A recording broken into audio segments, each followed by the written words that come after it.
Very clever, Mr. Bond. But you're up against more than you know. You shoot me and you'll end up like Strangways. And you killed him? He was killed, but never mind how. Who are you working for, Professor? Well, you might as well know, as you won't live to use the information. I'm working for... Mr. Smith & Wesson. And you've had your 6. Let's go to the movies.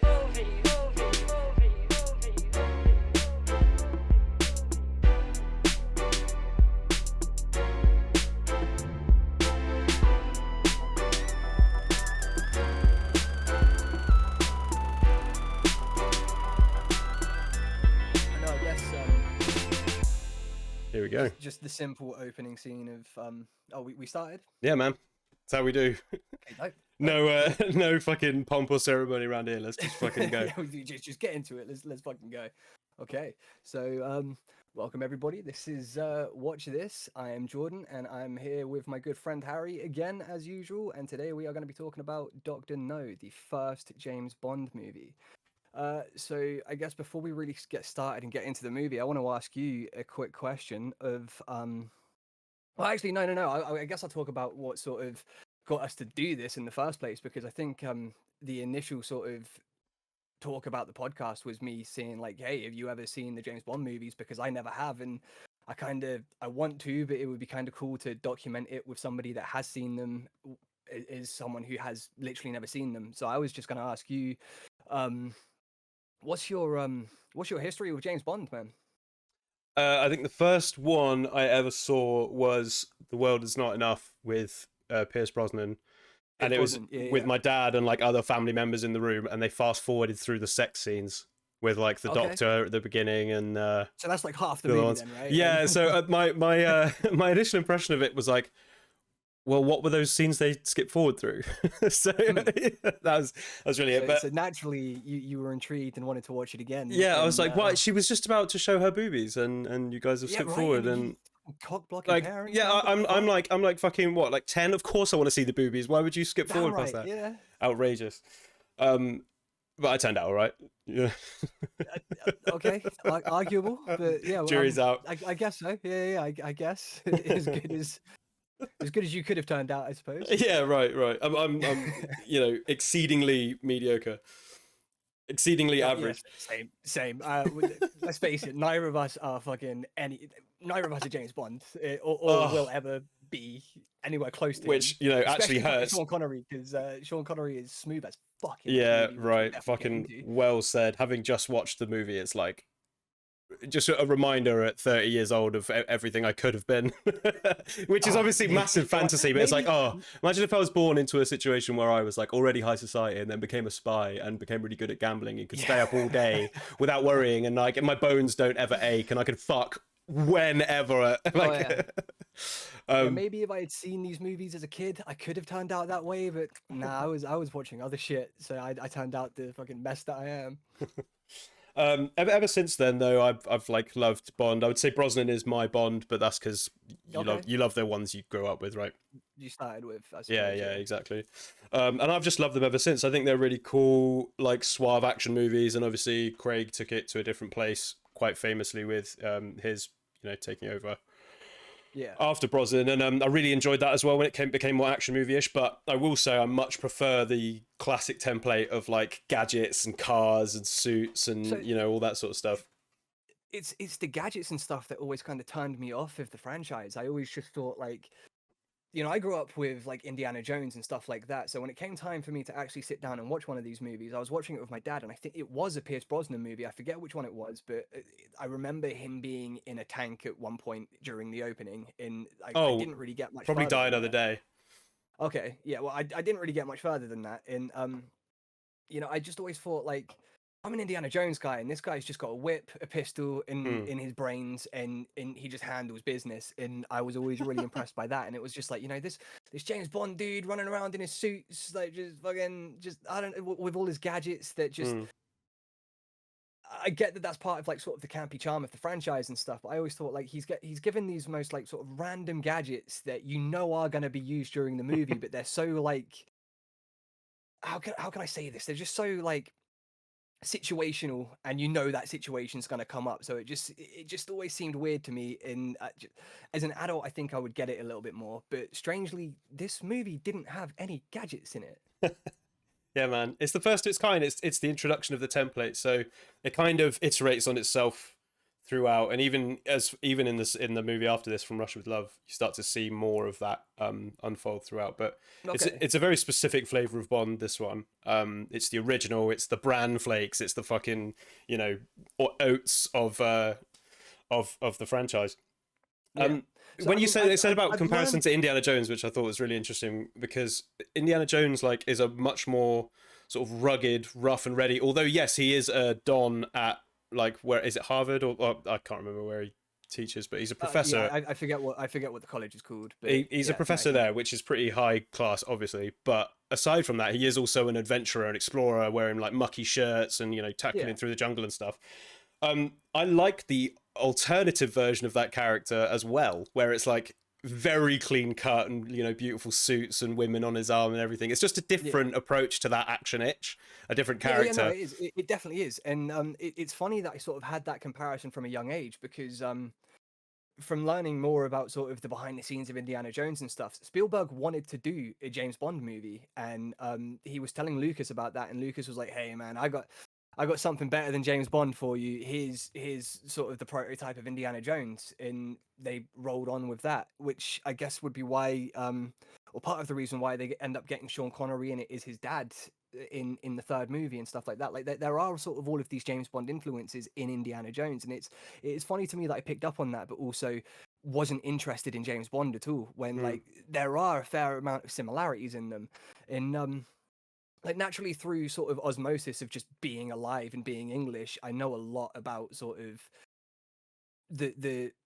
I know a lot about James Bond, kind of like I know the sort of cliches and things like that just from being alive, and also like I played a lot of the games growing up and stuff because they were sort of actually interesting to me. He is sort of like part of the cultural lifeblood of being a Brit, isn't no, he? for sure. So it was kind of interesting to watch this movie and see how it does start a lot of things that I'm like, hey, yeah, no, I know that's James Bond. That is definitely James Bond. Like, there's a lot of that throughout the movie, from literally the get go. Like, you get the iconic movie theme. You get the sort of weird, sort of trippy visuals that, as far as I'm aware, have carried over through the entire franchise. Yeah, the design quality, it definitely starts here, and then they start to establish that kind of like abstract thing. And the theme written by Monty Norman is one of the sexiest like themes of all time. It's so good. It's such a like weird theme. It's got the smooth jazz to it, but then it's also like a surfer rock. Yeah, it's got like a distorted guitar in it, like obviously not Yeah, distorted by modern standards, but it's still got an aggressive tone to it, Yeah. which is beautiful. Absolutely fucking, it gives it that like a snarling edge. Yeah, no, it really gives you the vibe. And I mean, we may as well just start getting into the movie now. So the opening scene is that. It's just you get the credit titles, which I always love a movie that has credit titles because it gets you in, you sort of get the vibe of what the movie's going for. And this movie nails that vibe from the get-go, man. I think opening really credits are enjoyed quite it. nostalgic as well, in a way. Yeah. Oh yeah, no, they're definitely sort of very, very, very 60s. In yeah, I was really impressed by all of that. And then it sort of leads into the Three Blind Mice, which was a vibe switch I wasn't expecting. So I'm thinking, like, of course, like I know about like how every movie has its Bond song and stuff. I'm thinking, like, of course, this movie doesn't start with a Bond, like an actual Bond song. It starts with the Bond theme, and then it moves into the Calypso song, and then it moves into the Calypso version of Three Blind Mice. In that then just sort of leads into the opening. So it was weird to see like a Bond theme being a song like Three Blind Mice, but it sets up what the opening scene is going to be, as you're following these blind men, and they fucking just straight up assassinate a dude and throw him in the back of a hearse, and they all jump in and drive away. So they've killed a dude and they've taken the body, and then they go to his home, shoot his secretary dead, and take her body as well, and they dig through the house looking for some files, and they steal the files for Dr. No and Krabkey. In that's sort of the start of the movie. You then move into the fucking iconic introduction of James Bond. I wasn't expecting his first words to be Bond, James Bond. Yeah, man. Like, God damn, immediately I'm like, this guy's smooth as Yeah, fuck. and it might be the Yeah. smoothest. It's still to this day. This scene, this movie, the first time it was ever done, might be the smoothest it was ever done ever since. Oh really? Like, yeah, dude, fucking wait till we watch the rest of them. Like, Connery's Bond is like, it is obviously it's quite problematic in some ways in a modern setting, especially in later ones. But I didn't really see him do much sort of No. problematic stuff in this one, which I was kind of expecting a fair bit more. Like he does get laid a fair bit, but there's only one of those sort of there is the scene scenes where that I'd he say is a shags slight bit that chick, and then problematic. there is the that scene. the villain, and, Yeah. he holds the fucking scarf like he's gonna strangle her for a moment. Oh, and then well, he's just there like, is that, "Ah, but fuck I you." love the way he eternal bachelor format goes in, has sex with her, and then moves her out of her own house. Oh, yeah. Anyway, obviously we'll get to that scene, but it's just I remember watching that and being like, wow, like that is fucking brutal. So we get the opening scene. He's playing. Is it Baccarat? And is that a game that he plays throughout the franchise? Is that like the game? Because I know he's like a very fucking good card player. I mean, like Casino Royale is all about him playing cards for a lot of it, right? So, I don't remember Baccarat being a thing specifically. I might have like just been glossing over that. To be honest, when I was watching it, I was like, "What fucking game is this?" I had no idea what was going on until they think called it he by mentioned, name. Yeah. He mentions Baccarat too. Is it Sylvia Trench that Yeah. he's with at the beginning of the movie? Who like she was incredible, and I kind of wanted a little bit more of her. And I'll be honest, during research for this movie, I didn't look at a lot of the cast, other than sort of the main ones that I knew were going to come back or died. I sort of looked at those, but there were a bunch that I didn't look at because I didn't want to spoil whether they were in consecutive movies or anything Sure. like that, or see if they were recasted or anything. So I am going to be sort of a little bit behind on knowledge in this one because I've literally only got the knowledge of this one movie. We'll try and keep it as much as possible in the context of just this one movie then. Yeah, I think yeah, would be yeah. best, and then obviously we can watch more as we go. That would make up for a lot of episodes, so you won't hear any complaining from me. Yeah, I mean, we won't do them sort of consecutively. We'll have some things in between, but yeah, I would like to definitely do more of these movies because I did really enjoy this for as sort of as basic as it was, which I wasn't expecting. Like the first hour out of this hour and 40 minutes movie is really kind of slow, and it's just him. It's more of a sort of detective movie for the first hour, and then the last 40 minutes, it's like, okay, this is the spy movie that I was expecting, but I still did really enjoy it. So yeah, he speaks to Sylvia Trench, and they have a little bit of a back and forth flirty thing in she was such a fucking incredible actor, dude. He says something like he calls her Miss Trench or something like that, and she like raises one eyebrow and looks at him like you're just assuming that I'm not married, and he just rolls with that and she rolls with it. So it's like she could be cheating on her husband with this guy, but we don't know. But he is that fucking smooth that he could do it. So he then he has to leave the Baccarat table because he gets a message to say that he's needed at headquarters, I guess, and he heads over there. And this was kind of a strange moment because I was expecting him to actually be in a headquarters, but it looks like they're just in an apartment. And it's Moneypenny, right, that he speaks to first, who I'm pretty sure she comes back for more movies, right? Because I'm sure I've seen her in the games and things like that. Like I'm sure I just know the name Moneypenny, so I doubt that she's just in this movie. Yeah, the character of Moneypenny is a staple of the series as like a secretary of, MI6 or the organization that Bond is working for. Yeah, she's in every single one, I think. Right. Okay. I could be wrong, but I think everyone. And then he gets taken in, and they sort of explain that is it Strangways has gone missing, and they just need him to go and find out what happened to him. So before they send him out there, he says to give him his Beretta because Beretta is a fucking woman's gun or something like that. It's good. It's only fit for a woman's handbag or something like that. And they give him a Walther PPK, which I know that as the Bond gun. So I assume that now gets carried out throughout the entire franchise. And then from there, it's just sort of an hour of him going from scene to scene, person to person, and collecting a little bit of information here and there that leads him on to more things. He meets, well, as soon as he gets to Jamaica, because most of the movie is set in Jamaica, as soon as he sets down, he's being watched by like everybody that he comes across. Like everyone is clear, like they clearly know who he is, what he's there for, and they're watching him. And like a fucking genius, he goes to call someone and just double checks that they haven't sent a car for him like he requested, so he knows that the person who knows his name and has said that he's been sent here for him is probably up to some nefarious shit. But he still goes with him because he's such a Chad and he knows that he can handle shit. This is James Bond. Sean Connery's James Bond. Like he can handle shit. I think And it's he just sits in it's the back of car. first really cool scene of the movie. Like obviously he does a lot of I cool know, the back of shit. that scene was pretty Yeah, cool. it is, but it's like, you know, quite stuffy in a way as well. It's like a lot of older people around tables, like, you know, just rich old money or whatever. And then you get with this one, you kind of see him like on the ground doing his job, and it's just the way he's so cool and collected. It's like, I think Connery really pulls off the idea that this person has been trained for any situation.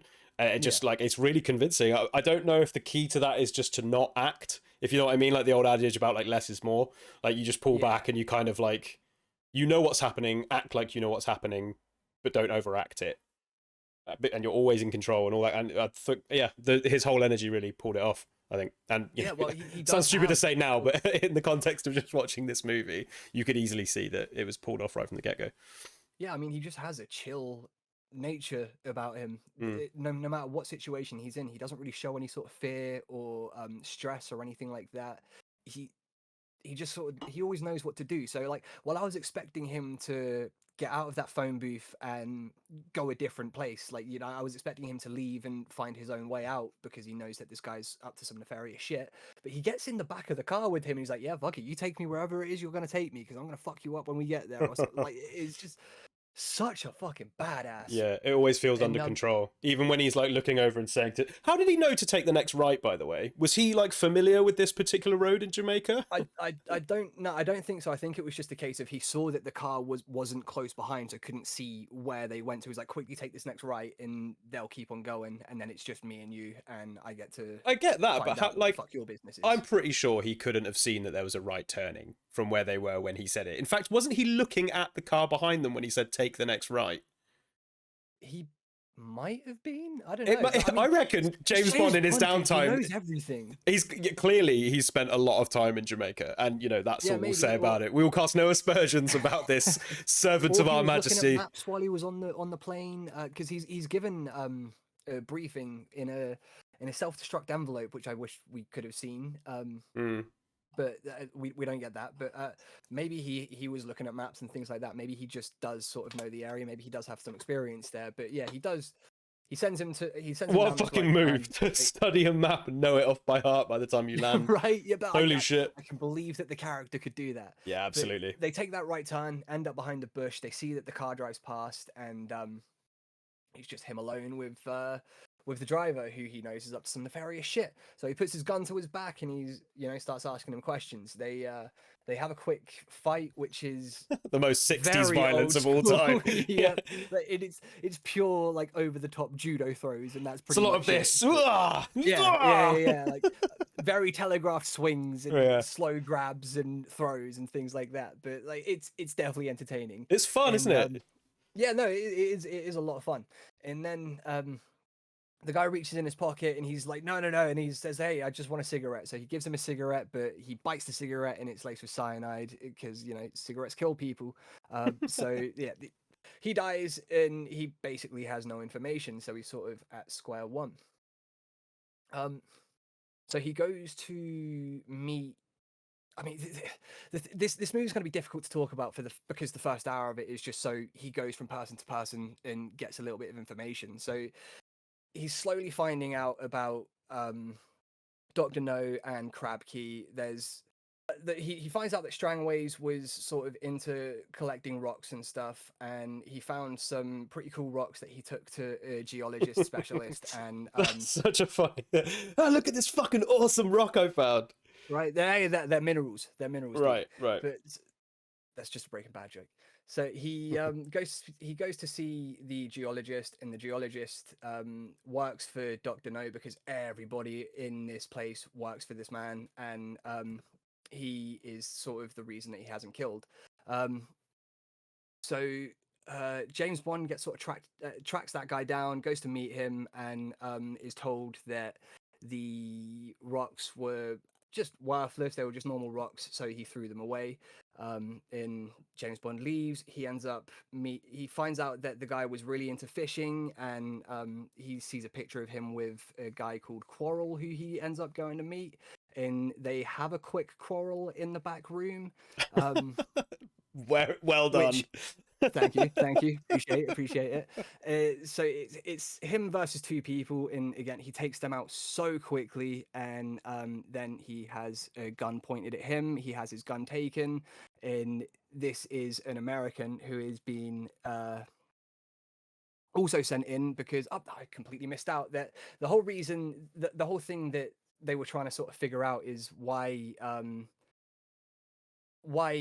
the rockets at Cape Canaveral were being misguided. Oh right, yeah, I forgot about that scene. So it's Strangways was helping the CIA investigate radio jamming of rocket launches from Cape Canaveral. Yeah, and it was doing something called toppling, which I'd never heard of before rewatching. No, this but James movie, Bond has. Yes, James Bond knows of exactly course. what it is. And there's something happening in the area which is fucking with the gyroscopic instruments on these rockets, and it's causing them to topple.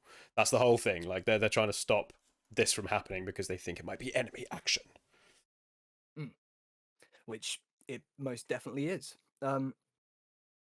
Otherwise, we wouldn't have much of a movie. No, right. So the American deciphers that James Bond isn't an issue. He was being careful because he saw him get into sort of the enemy's car, essentially. So he didn't know if he could trust James Bond at this point, but he quickly realizes that he can, so he gives James Bond his gun back, and now we sort of have a trio for a little while of James, the American, whose name I'm forgetting. Hold on, Felix Leiter, someone that I didn't look into just because I thought like this guy could potentially come back in sequels and things like that, and I just didn't want to spoil that for myself. So they're hanging out for a little while. They're doing a lot more investigating, and the doctor that James went to see, the geologist that James went to see, heads off to the island of Crab Key. Well, first he goes to speak to some boatmen, and they're to take him to Crab Key, and they say like, "Hey, you know the rules. We're not supposed to right now." And he's like, "Nope, I'll take the blame for this. Like, you have to get me there now." And he then gets taken into this is where the set design really starts, and I feel like I'm in a spy movie because he goes into this room, this huge room. It's got a big skylight in the ceiling that's blocked off by grates, and it creates a shadow that makes it look like a jail cell. And it's very Oubliette-like, isn't it? Like those dungeons that you get dropped into. He gets told to sit down, and by a disembodied voice that at the time we have to just assume is Dr. No, who is just sort of reprimanding him for James Bond still being alive at this point, and just demanding that he doesn't get it wrong again. And then he tells him to go and look at what's in the corner of the room, and fucking...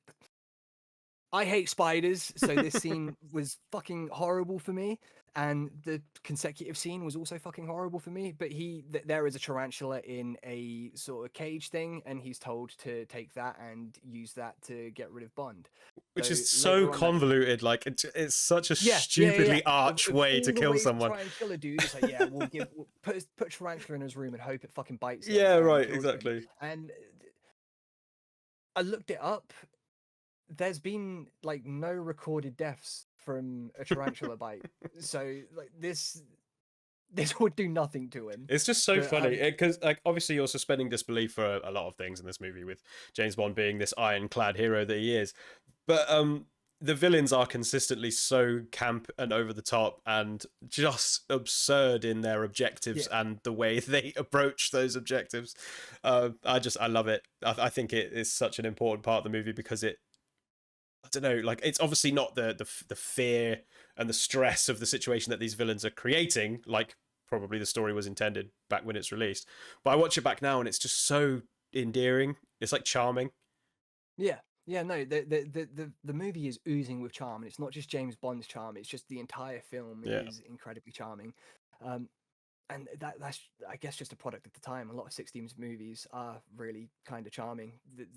They're dated, of course, but like yeah, I did really dig this movie. And then you get pulled out of them by like something incredibly racist or massively fucking sexist or something like that.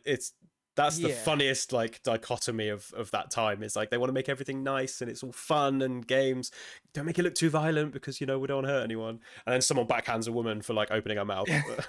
Yeah, or we have characters that are in like yellowface or something. Yeah, or a character literally called the N-word. Like it's like, oh, cool, nice. Yeah, the damn busters. Yeah, exactly. Oh man, it's funny. What a time.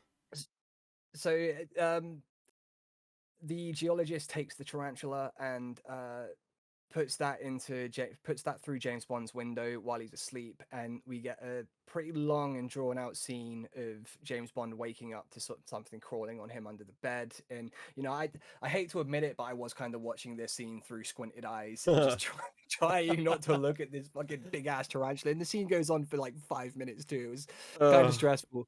But Big Mad Jordan fucking brought low by a tiny little... Oh yeah, no, I know. Yeah, pretty much. I love spiders, man. I think really, mechanically, I think they're cool as fuck, and like there's so many different species of them that have like evolved and they all share certain similarities. But yeah, the way they move is obviously terrifying in a very Tim Burton-esque way. But I just think they're amazing. Yeah, I mean, fair enough. Like, I hate them because I'm scared of them. But like, if I ever see one, like, I don't want to kill it or anything like that. Live and let live, But or live and let die. Or live and let die. Yeah, hey. I share a bond with these spiders. Yeah, they just scare the shit out of me. And this scene really did kind of have me on edge. And Sean Connery himself, just like me, is definitely afraid of them. So his fear in this scene is genuine. They did have to film the scenes where you can see his face with the tarantula. It was on a bit of glass, so it wasn't actually on him. You can kind of see it as well, can't you? Like I don't know because I was watching through squinted eyes, so I couldn't see. I put it back. I put it back slightly just to like rewatch this little bit of action where the light kind of catches a bit strangely underneath one or two of the tarantula's legs. Okay. And I wondered what that was. I didn't look it up or find an answer, but you've just explained it for me. Yeah, well, that's just sort of an inch of glass that they've got it climbing on, so it's not actually on James, because at the time everybody did kind of think that tarantulas were deadly poisonous. Especially Dr. No. The other shots. Oh, fuck! Forgot to mention the movie starts with the famous, very famous, that I assume they use in every movie afterwards. The gun barrel through the camera, and that wasn't actually Sean Connery doing that scene. It wasn't. That was the stuntman, and it's Is it Bill Simmons? Shot in this. Bob Simmons? I believe so. It's something Simmons. I think it is Bill Simmons. But every arm shot in this scene where you can't actually see James's face it's him with the tarantula on him, and he was also terrified during this because he thought like at any moment he could get bitten and end up dead because of it. Jesus Christ! Yeah, which, as we've been through, is factually incorrect. But what a day's work! Get paid less than the main actor, but have to have a tarantula climbing on you. I think you're gonna die during it. Potentially. In the middle of that, you've got to be thinking to yourself, like, how is this a deal? How have I cut this contract with fucking anybody to get paid less than the guy who doesn't have to do this thing? I've got nothing but respect for stuntmen. Yeah, they're amazing. It's a dying art, unfortunately, but goddamn, they put in work, especially in older movies. And I wouldn't do what he's doing in this movie. I wouldn't do what Sean Connery's doing in this scene. Even with a bit of glass over me, I'm not being in the same room as that thing. I don't even want to be in the same area code as that thing. Like, keep these fucking things away from me. Do not like them. But this is where we edit this to make it sound like you're talking about Quarrel instead of the spider. Damn, yeah, dude. I suddenly became really racist. Yeah, I just can't be around them. No, yeah. Oh no. So he knocks the spider off of him, and you get a pretty cool moment where the soundtrack is in sound with it's at the same time of him beating the spider. So you get dun dun dun dun, Which as is he's really, really beating cool. Spider to death, and then he does something that I probably wouldn't do because I've seen arachnophobia in like spiders in showers freak me out, but I probably wouldn't have gotten in the shower straight after because I would be so on edge, just like fucking spiders around, man. Like I'd be expecting the spider in the shower too. So Yeah, but Sean I'd just be Connery's out like of that hell building. confirmed. He just gets in the Yeah, I shower get- because he doesn't give a fuck. Completely. And he cleans himself, and then he's back to business the next day, not showing I will any say, sort before- of fear or anxiety. Before we move on to the next scene, I wanted to mention about the soundtrack in there. So, because obviously you touched on it being, it turns rhythmic with his actions there, which is just a brilliant little bit of tie-in. Completely unnecessary, but I thought very cool. This, Oh yeah, no, it's never necessary, but it's yeah, I love it. it's just a little I bit love it. indulgent, isn't it? Which is great. Yeah. Which is kind of the whole movie. Yeah, I think this scene is a standout scene for the soundtrack for me. Like the scene with the spider specifically is just so all on the strings. It's just fucking beautiful. Like, Okay. it just works so well. Obviously, in a franchise filled with very famous themes and musical work, this is just cool. Like this is just so terrifying, and you can kind of Yeah. see where other movies have gotten the influence of the music they put behind spider related scenes. It's always like high on the strings and lots of scratching and scratching. Yeah. And that kind of like, I think this might be very early on in that trend, if not, why this trend was started. I imagine so. I feel like this movie's early on in a lot of trends. There's a scene that we'll get into later where I definitely think it started something that is still going today. But you might be correct about that. I'm not sure. Anyway, I noticed it very specifically for this scene. I thought have the seen music was some so older well used. spider-based movies. I just can't really remember them or their soundtracks, at least. Like I can remember Tarantula and Well, Lord of the Rings, everything with Shelob is very much like all very high up on the strings. Very, very but cool. I mean things that would be before James Bond. So Tarantula, the black and sure. white movie. I can't remember the soundtrack from that, but yeah, this movie may have started that kind of thing. It's definitely effective because before you can even see the tarantula, even though I know what's going on, I was on edge, and that's partly because of the music. So yeah, you're definitely right on that. Yeah, Monty Norman, he absolutely killed it. Absolutely killed it. I didn't know too much about him before looking into this. I knew he wrote the James Bond theme, but he's so good. He's so good. I think there's something funny about it. I got to look this up quickly because it was something to do with Monty Norman, like not wanting to do it at first unless he could. Oh yeah, he refused to do it unless he could go on set with them in Jamaica. He wanted a free trip to Jamaica out of it, so he was just like thrown that into the contract. I respect Fuck yeah, that man, massively. absolutely. Yeah, no, you get what you can get out of being in these movies. 100%. I just think Yeah, that's who so wants funny. to- Like You it, also just stay in London on Pinewood Studios filming it when you could go on location and shoot it for a while with them. Like, yeah, I'd try and get that in my contract too, I think. absolutely, but it's just funny to look back and be like, this guy refused to work on a James Bond movie unless they acquiesced to his demands. Yeah, well, I'm pretty sure they thought that this movie was going to be a flop. I'm which is why 100% it sure they sort of thought had that. Yeah, such a small budget. In I guess why so much of the opening scenes are. Or the first hour is just kind of a detective movie, so they could save the budget for sort of the end. And the MI5 or MI6 headquarters is just sort of an apartment now. I'm not you sure get if they change that as the movies go on. I'm sure they do, but yeah, you'll see a lot of the development first like movie that is just sort sort of an apartment. Yeah, for And sure. that would probably be down to the low budget. You do notice that, and you notice some other cuts as well, and you notice that all of the location stuff happens in quite quick succession. Like you do have some beautiful location shots, but it's all kind of packed into the same section of the movie, so you can see they didn't utilize like different parts of the island. Like it was all shot as quickly as possible in as fewer places as possible. Yeah, there's a lot of him going back and forth between places. Yeah. Like he sees the geologist a couple of times. He goes to see I assume it's like the American consulate or something like that, where they're sort of helping give him information and stuff like that, which is where he goes in the next scene, I'm pretty sure. And he's given something from his headquarters that's been sent for him, and as he leaves, he opens the door and he's being listened to by the secretary. So immediately he clocks on that this secretary is most likely working for Dr. No, but he immediately goes into flirting, and he kind of secures a date very quickly, and then later on he heads on his way to see her. on the way to see her, I think it is, he ends up getting into a car chase, which I love these old kind of car chases where you can see that they're just in a car on a studio that's being shaken by Yeah. people, and It is they've got a amazing. projector shooting a scene out the back so you can see that he's being chased, and like you can see that it's also fake, but it's got such a massive charm to it.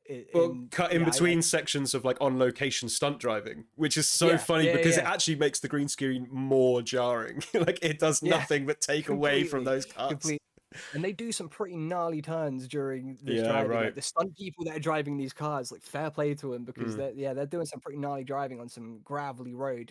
You could easily slide off the side of this road, but which actually does end up happening to the car that's chasing him. There's some roadworks happening. There's like a crane that's lowered its front, and James Bond's car is small enough that it manages to go under it smoothly, but the other car can't, and they try and brake in time, but they can't, and they slide off the side of the mountain, and halfway down the mountain, they haven't even hit anything, but the car explodes halfway down, Uh-huh. and you As it get should. James Bond. Oh yeah, definitely. I you have to explode these cars. Yeah, of course. You have to. It wouldn't be an action movie if the car didn't explode after going down Exactly. a cliff. But, I mean, halfway down, it seems a little bit weird, but it adds to the charm of the 60s. It's like, did James Bond throw a grenade into it that exploded halfway down, or what? But, It's the 60s equivalent of when that bomb, or that looked like that bomb went off during 9/11 that wasn't anything to do with the plane. Do you know what I mean? Have you not seen that? no, I don't I'm think not. so. I'm not claiming to know anything that happened, but like, there's a video I saw where someone points out, like, "Oh, look at this explosion that comes out like before the plane hits or whatever," and it's kind of like, to me, that the timing of the hearse is kind of like that. Like halfway down, it was like, "Oh yeah, this is supposed to be epic," bang, and then it just explodes. Funny that you're bringing that up today on All Days, though. Oh shit! I didn't even realize what date it was. That's amazing. Happy September 11th, everybody. Wow, not to date this or anything. Fuck knows when this is going to come out, but yeah, wow. Yeah, no, this How should did I be miss coming out, that? and Happy 9/11. Did we say that? Happy 9/11. I don't know. I don't think we. No. I don't think so. I don't think I should have, but I did. So here we are. Mournful and reverential 9/11, everyone. Yeah. You don't want to yeah. wish anyone a sad day, though, do you? Maybe we should just not No. talk about it. Maybe that's the answer. Yeah, well, I mean, you brought it up. I did, yeah, but On in today what I of all thought, days, too. I actually can't believe that. What's accordingly doing? Crazy. Maybe it was like Darren Brown into the back of my mind. All day, people have just been like, think about 9/11, and I haven't been realizing. Yeah, maybe. I think about 9/11 all the time. I can't stop thinking about 9/11. You have a very fucking strange brain. Dude. Yeah, just going from like a fucking movie podcast to like, okay, now we're past the first bit, like, and we're in the secret part of the podcast. Like, let's talk. Let's talk about 9/11. Let's get into the That'd be so conspiracy funny. theories about the explosions happening before the plane hits, or whatever it is you're just getting. Well, I wasn't suggesting it. I just saw a video. I don't know. that It was sounded just- like you were suggesting that. Oh dear, I really, really Americans wasn't. are going to be coming for you. Well, let's hope that they are anyway. Hey, nice. We also just were on the cusp, after talking about this exploding hearse, this magical exploding hearse, of one of the earliest and coolest one-liners Bond ever delivered. It's such a weird setup for it, though. I know. Because the dude that's working there that must have seen this whole He goes, thing goes down. What happened? Ask the guy that was driving the car in front what happened. And he's like, I mean, you must have seen it. A car went off the side and exploded, dude. Like, I don't know what you want me to say. He was a But paid what is actor. it Bond says? He goes, I think they're on their way to a funeral, in like a Because they were barely hidden driving a Scottish hearse accent. And they're dead. Yeah. It's perfect. I love the double entendre. It's smooth as fuck. And just said in that almost Scottish accent that he says it in as well, because it's like it's not quite English, it's not quite Scottish. Oh, I love it. Sometimes you want to give her the last word, and she doesn't want to take the last word. Classic. Sometimes so anyway, 16 no's are a yes. Maybe I'll get some female. But- he definitely got some female. But, Oh yeah. Anyway, after this scene, he goes and gets some female. He goes to the house of the secretary that he knows clearly works for Dr. No because she was listening to him. He heads over to her house and How did she not see him coming, by the way? We sort of missed, like, I thought that at the time. She's like, I know she's listening or whatever, but doesn't he say peeping through keyholes? And she's sort of like got her eye at the level. It's not like her ears to the door. She's like looking at the door. No, I think he says that after he opens the door. He's like, "Oh, peeping through keyholes, are we?" or something like that. And she's like, "No, I'm looking for the papers or something along those lines." So but she probably would have heard it because he says, "Can I get out this way?" and starts heading towards the door. So she should have heard that if she was good enough at listening. But Well, he definitely lowers she's his not a spy voice. like James Bond. He lowers his voice Okay, quite yeah, maybe. quite noticeably, I think, which is like I think the storyline justification for it. But I think she was trying to look through the keyhole, and I didn't really understand that either because that just seems ineffective. Yeah, unless she can lip read. But if she can see through it, why didn't she see him coming towards the door? She stood Good there like point. a fucking melon. This movie's campy. Stop thinking too much into Yeah, it. yeah, it is. I just remember thinking that this fucking character's dumb as shit. Yeah. And then he very very smoothly handles it. Literally just handles it. He handles everything. Like that's just James Bond right He there. fucks it and puts it in jail. That's how he handles everything. He does. He does. That's exactly what happens. It is fucking awesome. So he goes in. Oh, to have the power. He acts like a real fucking creep in the moment because like he grabs her by the scarf and pulls her closer and she says that she's got to make a phone call. So he takes the scarf and it looks like he goes to smell it. Yeah. He puts his mouth on it like he kisses it. It like licks it or something. And it was just a really strange moment for me. And then she goes out the back and she's clearly talking to Dr. No, who's telling her to keep him there for a few hours, and she says, "Okay, I can do that." But as she's saying this, James Bond walks in, and she very over the toply is like, "Oh, I have to call you. Thank you. I'll call you later," or something like that, and hangs up. James Bond knows something's going on, and like I mentioned earlier, he's got the scarf that he's just taken. He's wrapped it around his hands, and it's like a garrote that he's going to choke her with. Yeah, turns into Agent 47. Yeah, like what the fuck? exactly that. Timely reference as well, because the guys that made the Hitman games have got a James Bond game coming out soon. Oh, cool. Is that id Studios? Yes, yeah. I don't think it's it. Maybe I'm not sure. I'm not even gonna look it up. I don't care. It's got nothing to do with this realistically. But he decides he's not gonna kill her or anything like that. He's just gonna fuck her. So they get into bed. They fool around for a while and Sorry. to Anyway, yes. yeah. So I'm glad you looked it up because, like I said, I wasn't going to. I'm sorry. I just ruined everything you just said. Because I'm just talking to a mate about games and movies. I don't know. Like, fuck it, whatever. Yeah, it's fair. I'm here for it. In desperation, I a few weeks ago, I wrote an application to work on a fantasy game that IO were making as a video game writer. Really? Yeah, I didn't get the job. No, I mean, I didn't expect that you would, but I mean, fair play for doing it because I don't have the confidence to even apply for anything like that as much as I would love to. Well, like, I did. I don't. I did. I no longer do. Well, I mean, I probably would do it again, but halfway through the interview process, it has this thing that's like, talk about relevant experience. You had an interview. No. I mean, like, the application process. I meant not the interview process. Okay. Halfway through the application process, it comes up with like, talk about relevant like literary industry or video game industry experience, and I'm sat there like, oh, yeah, I mean, I could, but like, I'd much rather talk about something else. So what did you talk about? No, of course I just told them about like stuff I've worked on and shit, but none of that is literary industry or video game industry related, so it's sort of like not actually answering the questions. Yeah, just thought that was pretty funny to bring up. You're writing a book. Yeah, I think I included some like little fiction narrative stuff that I've worked on, including the book I'm working on at the moment. And I mean, it was a pretty nice email I got back talking about like, all that.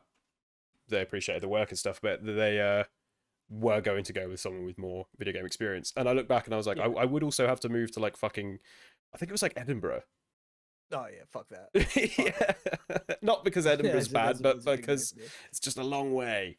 The relocating again as well so soon after you already relocated, having to relocate again, like fuck that. That's a whole bunch of I mean, there's relocating and there's relocating. I basically went a stone's throw up the fucking motorway, and Edinburgh is a whole different. I mean, in the scale of the world, Edinburgh's not that far, but Swindon's even closer. Anyway, that's my IO story. Yeah, cool. I mean, it's interview experience. Who knows? You could try again in the future. Maybe they'll remember you. Who knows? Maybe, Maybe yeah. you get your book done, it gets some sales, and then they want you for the next one. That the would sequel. actually be sick. And I'm sure there weren't that many people that applied for the job. How many Probably people? not, because like I feel like a lot of the people would be like me and just not have the confidence to do it. So like, Oh, but there's a lot of people out there, mate. So even though there might be a lot of people without the confidence, I guarantee they weren't wanting for applicants. Yeah. So anyway, they finish having sex, and James wants to get out of the house, go grab some dinner, and he. It's knows of a well place funny he's how he been fucking feeling- how he approaches that as well. He's like total fuckboy. Like, oh fuck, I'm beat. Let's go get something to eat, babe. Let's go grab some scran. Yeah, I love it. I'm feeling musical, and I'm feeling Italian. what is it? He was feeling Italian. Yeah, I say I'm always feeling Italian. I'm always he's feeling musical. Italian. He's feeling musical. Yeah, that's fair. That's fair. I don't really know what he meant by so- that in that context. What, I got the feeling Italian musical, part. Italian? Feeling musical. Yeah, Like, what sort of food do you want if you're feeling musical? Like, I don't know, I think I assume it beans was so you just can a use yourself as a restaurant shaker. that- I assume it was just a restaurant that had like live music playing. Or Oh something like right, that. yeah. Now you say that, that makes a lot of sense. Yeah. I can't believe you didn't think about that. No, but not there in you the slightest. I immediately went to like, he's feeling Italian, so pasta, pizza, but he's also feeling musical. So do you just stick a vinyl in the pizza and like shove that down I'd its eat it. throat? Yeah, I'd eat nice. that. Vinyl pizza. Yeah, I'd love that. Bit of healthy shellac. So she naturally doesn't want to go because she's been given orders to try and keep him there for an hour, and James is like, well, fuck that, I'm still gonna do it anyway. So I'm gonna call a taxi, and he gives his name, says where he is, and they get dressed and head on outside, and he just throws her in the back of the car, and there's police in there, and she says book her, and be careful of her nail polish, because she was just polishing her nails before all of this happened. So she's now out of the movie, and she's failed her role in keeping James Bond there, and he knows that someone's coming to try and assassinate him in what is probably my favorite scene of the movie, and an absolute fucking badass moment. He goes back into the bedroom, he moves some pillows around to make it look like someone's in bed, and he sits in the cuck chair, and he gets his gun, which is just behind the door. He gets his cards down so he can pass the time while he's there, and he's got his gun ready, and he just sits and lies in wait, and he's set a trap for the geologist, who is coming to try and finish the job that the tarantula started but couldn't finish. So he waits there for an indeterminate amount of time, but it's definitely quite dark by the time the geologist assassin gets there. He hears him approach, you see him grab his gun, and as the geologist walks into the room, he immediately opens fire, fires 6 shots on the bed, and then James knocks the gun out of his hand and tells him to sit down. And he isn't watching the guy pretty much at all in this scene. He's just lighting a cigarette and asking him questions that the guy's sort of refusing to answer. Because it doesn't matter, because he's going to be dead soon anyway. Not the geologist. He thinks that James Bond is going to die soon. He's also slowly pulling the gun towards him. So, you know, it's kind of a tense scene, because it's like James is suave as fuck, but he's not noticing that the guy is sort of pulling the gun towards him. Although you know he's going to be able to quick draw him, he's pulling the gun towards him, which is then explained in the very next moment when the guy does grab the gun and shoot at him, but there's no bullets in there. And he says, it's a Smith & Wesson, and you fired your 6. And then he shoots him once, and he drops to the floor, and then he shoots him again in the back, which I don't think heroes were really doing before this kind of movie. No, it's And pretty this cold. is the scene I was talking about earlier, where things that I think they're still being done today that were probably started in this movie, because like that, apparently that was a really shocking moment for people back in the day, seeing like this hero who up to this point has been, he's been kind of smooth and kind of a badass, but shooting the guy twice, you know, overkill, that's not a heroic thing to do. No, it's definitely a bit more cold-blooded than I think you're led to expect by his character being quite disarming throughout the beginning of this movie. And also, I took away from it, I don't know if you felt the same, because you were saying about how he didn't notice that the guy was pulling the gun at him, but I feel like it was just a bit humorous almost for Bond, like Yeah. because he kept looking away and he had no reason to look away, like going to get the matches and stuff. So he wanted the guy to pull the gun on him again, just so he could pull he that. wanted that guy, And to it pull shows that gun like because it he shows like counted the bullets as he came in Yeah. and fired. So But there's like, it shows even- the intelligence of the character as well to count For the shots sure, and for know sure. what the gun is in. For sure, it Yeah, shows the yeah. intelligence of the character, but the leading the guy when he knew there was no reason for him to pick up the gun anyway because he, was out of bullets. Leading the guy to then pick it up in vain and shoot at him just so he could say that line and shoot him. It's got a little bit of a sadistic vibe to it. Mm. It's very cold, very, Yeah. as I say, sadistic and not what you expect. But I find that quite impactful, not in a jarring way, Yeah, because so do I. it's like, oh yeah, you remember that it's this guy's fucking job is to get shit done, and this is how that's going to happen.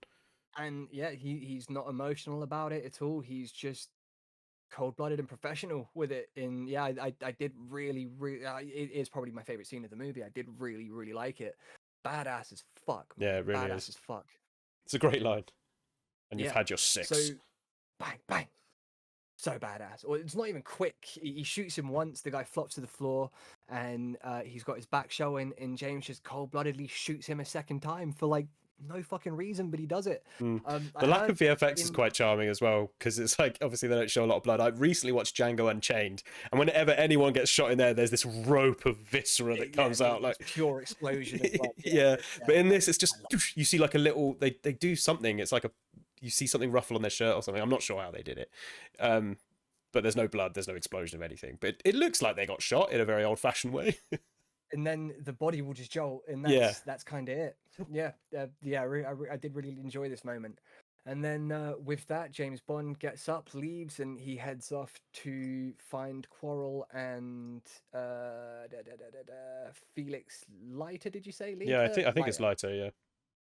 Yeah, so he goes to meet those two who have been waiting for him so they can head off to Crab Key because Quarrel knows the area and he knows where it is, even though it's an island that everybody's scared of because apparently it's got a dragon on it, and Quarrel doesn't want to go back there, but he's willing to because he's just such a good guy. So they head over to Crab Key, and James gets in a separate boat with Quarrel so they can paddle over, and he tells the American Leiter to head back and wait for about 12 hours, and if James isn't back by then, come over with the cavalry because you're going to need them. And now we're at the point where the movie does become a lot more of what I was expecting, less of a detective movie and a lot more of the sort of over-the-top spy espionage movie. But it was really strange to me that he tells him to sort of wait 12 hours and then come back, and as soon as they're on the island, he goes to sleep, and it's nighttime, and then it's daytime when he wakes up, and it's like, how much time have you just killed by sleeping here? Out of your 12-hour timeline. It was really strange to me, but whatever. And then he wakes up because he hears some singing, and he heads over to find out what the singing is, and it's the character Honey Rider, who turns out to be, I guess, Honey Rider. Yeah, man, that starts the tradition of ridiculously named Bond girls, but it gets worse. Because I know Pussy Galore. Oh, yeah. Is one of them, and I know that all of this kind of stuff is spoofed in like everything, but most iconically, I guess Austin Powers with a lot of Fanny and Yeah. characters like that. So like I this definitely starts that, and it is the first ever Bond girl that comes out of the ocean wearing nothing but a bikini and Looking in a absolutely shot unbelievable. she looks incredible. Ursula Andress. that- Ugh, outrageous. That shot, I believe they'd go on to reference that in, is it Casino Royale, where Daniel Craig comes out of the water with a Speedo? Yeah. I know that shot because it was iconic when that movie came out, and everybody was talking about Daniel Craig being hot as fuck with his Speedo on, which, I mean, whatever floats your boat, I guess, but he's a weird looking dude, in my opinion. You think? I think so, yeah. He's definitely no Sean Connery or Pierce Brosnan or Roger Moore. He looks a lot than the rest of the characters. But then I guess because it's, as you said, they're more action movies. I guess you kind of need the rougher around the edges Bond for those movies. I don't know, but yeah, I think he's kind of a weird looking dude, but the world seems to think that he was really attractive, at least back in the day. I do really really like Daniel Craig. I think he's a fucking great actor. I love the Knives Out movies. So good. They're so They are good. so We'll have to do entertaining. I can't wait for episodes the on third one. those. Yeah, man. I can't wait It's a for lot the of third fun. one. It's gonna be great. Yeah, nice. But anyway, Honey Rider is singing Under the Mango Tree, which we've heard a few times throughout the movie. It seems to be like the unofficial Bond theme of the movie, other than Three Blind Mice, which is at the start, and the actual Bond theme. And you get to hear Sean Connery sing a little bit of it to announce his presence to Honey Rider.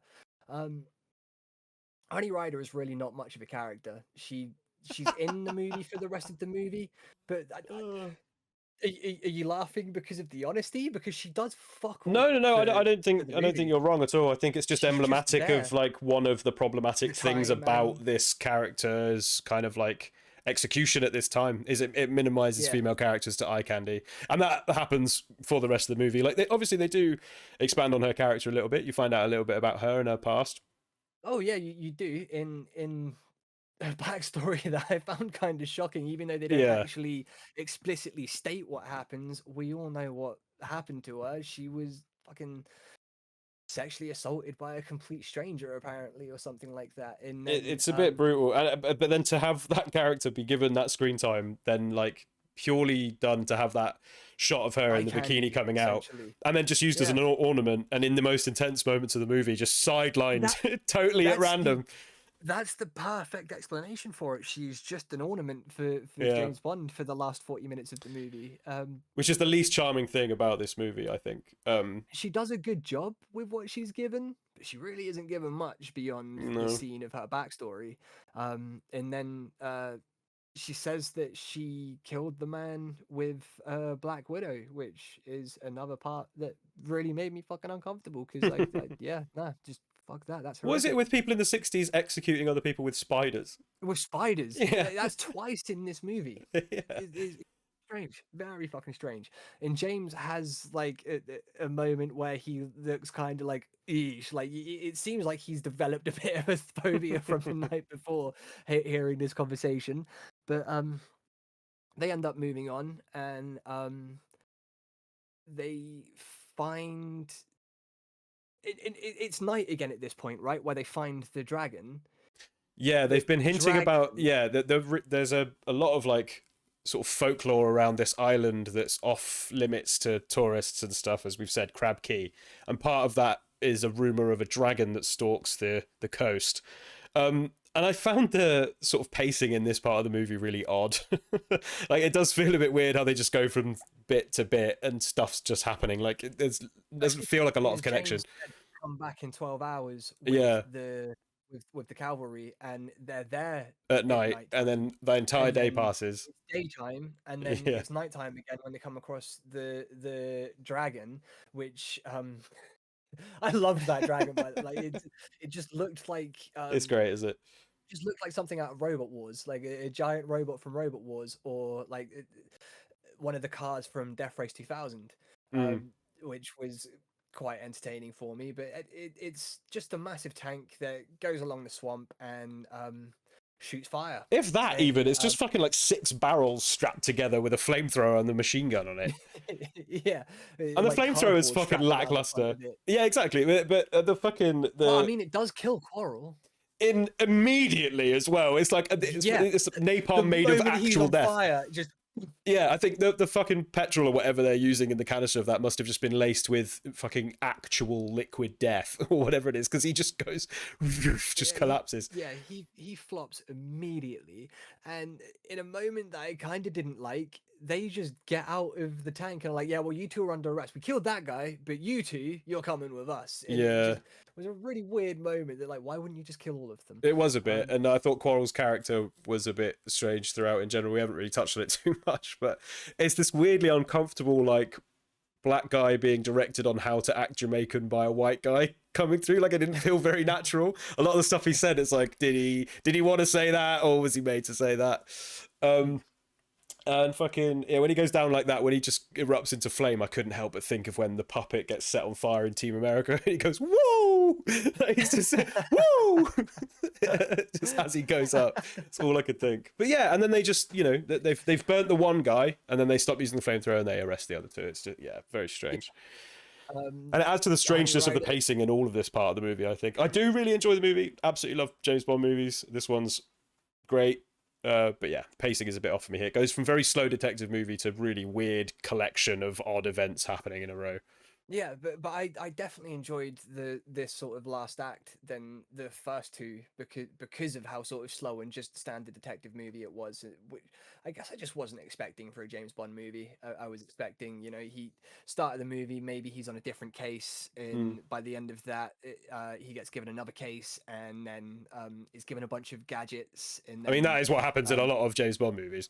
So. Yeah, I guess through osmosis, I know that, so I was just expecting that to be in the first one. And Sure. while even though the first movie does set up a lot of things that I know come back in the later movies, I was just kind of expecting it for this one. So what it's worth, I did think the really last enjoy act is the best as third well. act more. Yeah, no, definitely. I agree. It's just this The set this design lead up. alone is just Yeah, man, fantastic. absolutely. But the lead up to them actually going to the lair, which we'll discuss in a second, like so, this whole bit culminating in them being arrested at the beach. It's something about the pacing. I can't really put my finger on it necessarily, but it just feels like an odd connection of strange events rather than Yeah. seamless storytelling. Yeah, you there is a scene that we missed where they're like traipsing through the river and James ends up killing a man by strangling him in the river because like they're being hunted, I think. I think he stabs him, because doesn't he? They find their boat and the boat's being shot, hasn't it? So they Yeah. know that they're looking for him, so they're being very sneaky. And while they're going down the river, they see somebody else. James gets them to hide, and he sneaks up behind him. And I don't recall him stabbing him, but I do remember him choking the guy out. And then you get a sort of reaction shot from Honey Rider, who's very shocked by it, even though she's killed a man with a fucking spider. She's shocked by it, and then they move on. And I think that's when they find the dragon, and it's nighttime. But I do think that the pacing's weird, probably because it goes from nighttime to daytime to nighttime again. And Yeah, I it could know be. that he's told somebody 12 hours and then come back, which is just weird because you've definitely been there for 12 hours by that point. That, So I don't Cavalry think. should be arriving. Yeah, I mean that does make sense, of course, but I don't think that's what made the pacing weird for me, or at least I didn't notice if it was just the difference in time of day. It might be something else, but that was a cool scene, and we should have mentioned it because it's another example of the cold professionalism that Bond carries with him everywhere. Because in 1 second he's breathing out of a MacGyvered fucking snorkel made out of a bamboo shoot, just up into the air, and then he notices one person's left after you think everyone else is gone, and he just murders him. And I think in answer to why did you do that, he just says, "I had to." Yeah, that's all he says, and he doesn't even really engage with those. He's still looking around, and it's just a really cool reminder that this guy is a fucking soldier, basically. Yeah. He's got business to do, and he's gonna fucking do it. And I mean, like, he's got a license to kill, doesn't he? Which I don't think is mentioned in this movie, but I know that's a famous line that will come at some point. I think is one of them called License to Kill. Yes. Yeah, cool. So he has a license to kill, so he killed the fucking dude. I mean, then if you have a driver's license, you drive. It's as simple as that. Right, if you got a killing license, you need to kill someone. Otherwise, why do you have it? Yeah, what's the point in it? You'll lose your skills otherwise. Yeah, keep your axe sharp. Murder a guy. There's plenty of them to go around. Go on. Yeah, right. So they get arrested by the people that have been driving the dragon tank, and Honey Rider fights back, which leads to James fighting back, but because he's already handcuffed at this point, he just gets dragged away, and so does she. They get taken to the base that the last bits of the movie are going to be at. And the set design is fantastic. It's all very brightly lit, with multiple different colors, like it's a fucking Mario Bava movie all of a sudden. Yeah, it's beautiful, I isn't really it? fucked with. There's like giant bank vaults, and all of it looks very fake. Like it all looks like plastic and sheet metal and things like that, but you can see the work that went into it, and it all really does work for the charm of the movie. I love stuff like this so much. It looks massive as well, and it's supposedly not at all. Like there's an interview with the set designer that says about how it's much smaller than it appears on screen, and it was making this movie that kind of educated a lot of people during this time on lens technology and perspective. But they mentioned lenses specifically, but also like force perspectives, because it does look monolithic, doesn't it? It looks massive. Yeah, it does. That's really interesting. Yeah, no, I definitely need to sort of look into that. There's got to be some great behind the scenes stuff of like the sets and things like that I'd like to see at some point. I did really enjoy this final section of the movie a lot because of the design on a budget as well, so all- it kind of forces genius out of people because they have to work with the tools that they have available. There's no room for complacency, so that's why sort of low budget independent movies a lot of the time are my favorites, just because it forces a level of creativity out of the cast and the crew. Look at the first Star Wars, right? Some genius shit with that. Oh yeah, oh my god, like just all of the miniatures and the effort that went into that. And like we've talked about it on pretty much every one of our reviews, I think, but like Lord of the Rings with its use of miniatures and bigatures and all of that kind of stuff, just it's all so impressive. Even though that movie has a huge fucking budget, like they put a lot of creativity in it to stretch that budget as far as they fucking could, and you can see this movie doing that with the very little budget that it had. Which do you know what the budget was? I think just off the top of my head, in pound equivalent, it was like 300,000 at the time. Which is fucking ridiculous. Yeah, it's like $1 million-ish. 2,000. Yeah, it was $1 million, which apparently at the time would be 392,000. Like, just imagine making a movie for 392,000 today. I mean, shortly after that, surely that became just Sean Connery's fucking pay packet. And the rest. Definitely, that would have been a week of Sean Connery's time. I'd this. assume by like probably the second or third movie, at the latest, the third movie, he's probably taken in more of the budget than the first movie was altogether. Like, all combined, dude, that dude should have been raking it in because he was so fucking good. And he also did like 7 of these movies, didn't he? Which I think is joint place with Roger Moore for the most James Bond movies that anybody did. I can't remember how many exactly it was. He did the first 5, I think, and then there was a different one with a different actor, and then he came back again for one more, and then after that there was Never Say Never Again, because he said he was never going to do another James Bond movie, and then he came back for another James Bond movie, so they did Never Say Never Again. But I think that was completely separate to the Eon movies, so it's complete own thing. I think there is a little bit of sort of like multiverse trajectory stuff. I think that happens. There's a few of those because they've got like comedy versions of Casino Royale. I think like or one like... of them's got Peter Sellers in it, which is just that blows my mind. Like, that has to be a fucking hilarious movie. I love Peter Sellers. You'd hope, but it very well might not be. And also that there is a little bit of like holiday specials and stuff that happens around shit as well. I think that is there? made its way to Bond. I can't remember exactly. I'm just looking. I'm sure I'll find it at some point. I remember something about that, but basically the point being that there's a lot of like offshoots and tributaries that start happening almost immediately after this was made. And I think during the first deal, Ian Fleming signed over the license to the studio for like all of his books out at the time, apart from 2. And I think one of those 2 was Casino Royale or something. But basically, I think it's really interesting. Already had the rights to Casino Royale. Right. I think it's really interesting that they had that collection of licenses. I think Thunderball because that rings a bell, was already a rights issue going on with Thunderball, which is why they didn't do that one for a while, because I think Thunderball might have come out before this as a book. Or no, I think Thunderball came out after this one. Like, I think it was like 5 books after this one, but that's where they introduced Spectre, which gets introduced in this movie around the point of the movie we're at now. Yeah, I find it very interesting that Fleming signed over the rights to those books, and they worked in the way that they worked for the overarching narrative of James Bond going into the future, because obviously Casino Royale wasn't done for a while. It opens questions about the character. Like, is it the same character throughout, like it is in the books? Are these characters all the same, or are they switched out? Are they actually like job titles or whatever else? But I think that happy accident really works in the favor of the franchise, because it just leaves things really open-ended. If they'd signed from the first book through, they would have done the movies in the order of the books, and it would have been quite linear. Yeah. But the fact that didn't happen, I think, exactly, the fact that didn't happen left it open to a lot of interpretation from different storytellers. Yeah, and different ways of telling those stories, different performers, as we'll see, because there's been loads of, and to this day the franchise is still running, and we still don't know who the next James Bond's going to be, but they're looking for him. Have I not told you? It's actually me. No way, dude! I hoped it would be. Yeah, man. I hoped Have it you would not be. I seen I've saw been your working audition out? tape. I liked it. Yeah, it's noticeable, man. It's definitely noticeable. Nice. Yeah, all Cool. that running you're doing, you can see it. Yeah, I have my fingers in a lot of creative pies, and I got the call the other day. They were like, it was between you and Idris. I was like, it wasn't really close then, was it? Let's be real. Yeah, I mean, Idris would make far too many racists mad, so you can't do that. They actually said you've Idris gotta was stick too with the white. guy. They actually said Idris was too white. Oh, And what, to you? Yeah, they went with me instead, which I Yeah, thought was yeah, okay, was that nice. makes sense. I didn't want to. Because you're blacker, yeah? I'm not going to say it, but that's not for me to say. Yeah, it's just a fun little thing.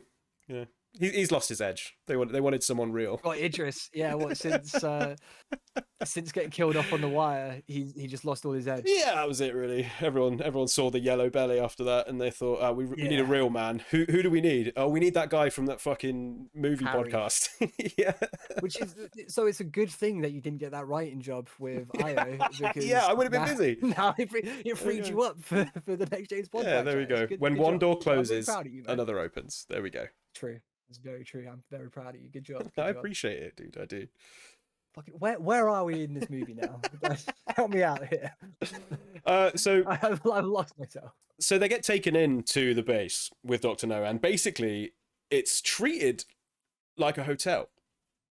Immediately off the bat, they're being served hand and was foot. Shocking and surprising to me, but also like I think again, I guess I wasn't actually all that shocked and surprised because that's kind of a staple of the franchise as well, isn't it? Of like the main bad guy ending up sort of welcoming them in and explaining their fucking plan to them and all that kind of stuff. But I guess before we get to that, yeah, they're taken into the hotel, or no, they're not. They're taken in.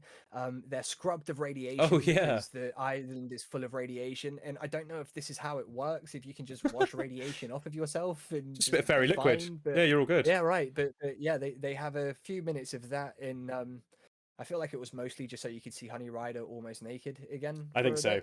bit. I found Yeah, it really odd that they decided to go in on the details of this particular scene, but I guess it was to push the believableness of the fact that they're dealing with enriched uranium. That was the only Yeah. reason I could think, is to make it like somewhat realistic to dealing with radioactive energy Yeah, sources. because I mean, Doctor No does go on to talk about how he's just brilliant with radiation. Like he knows his shit when it comes to radiation.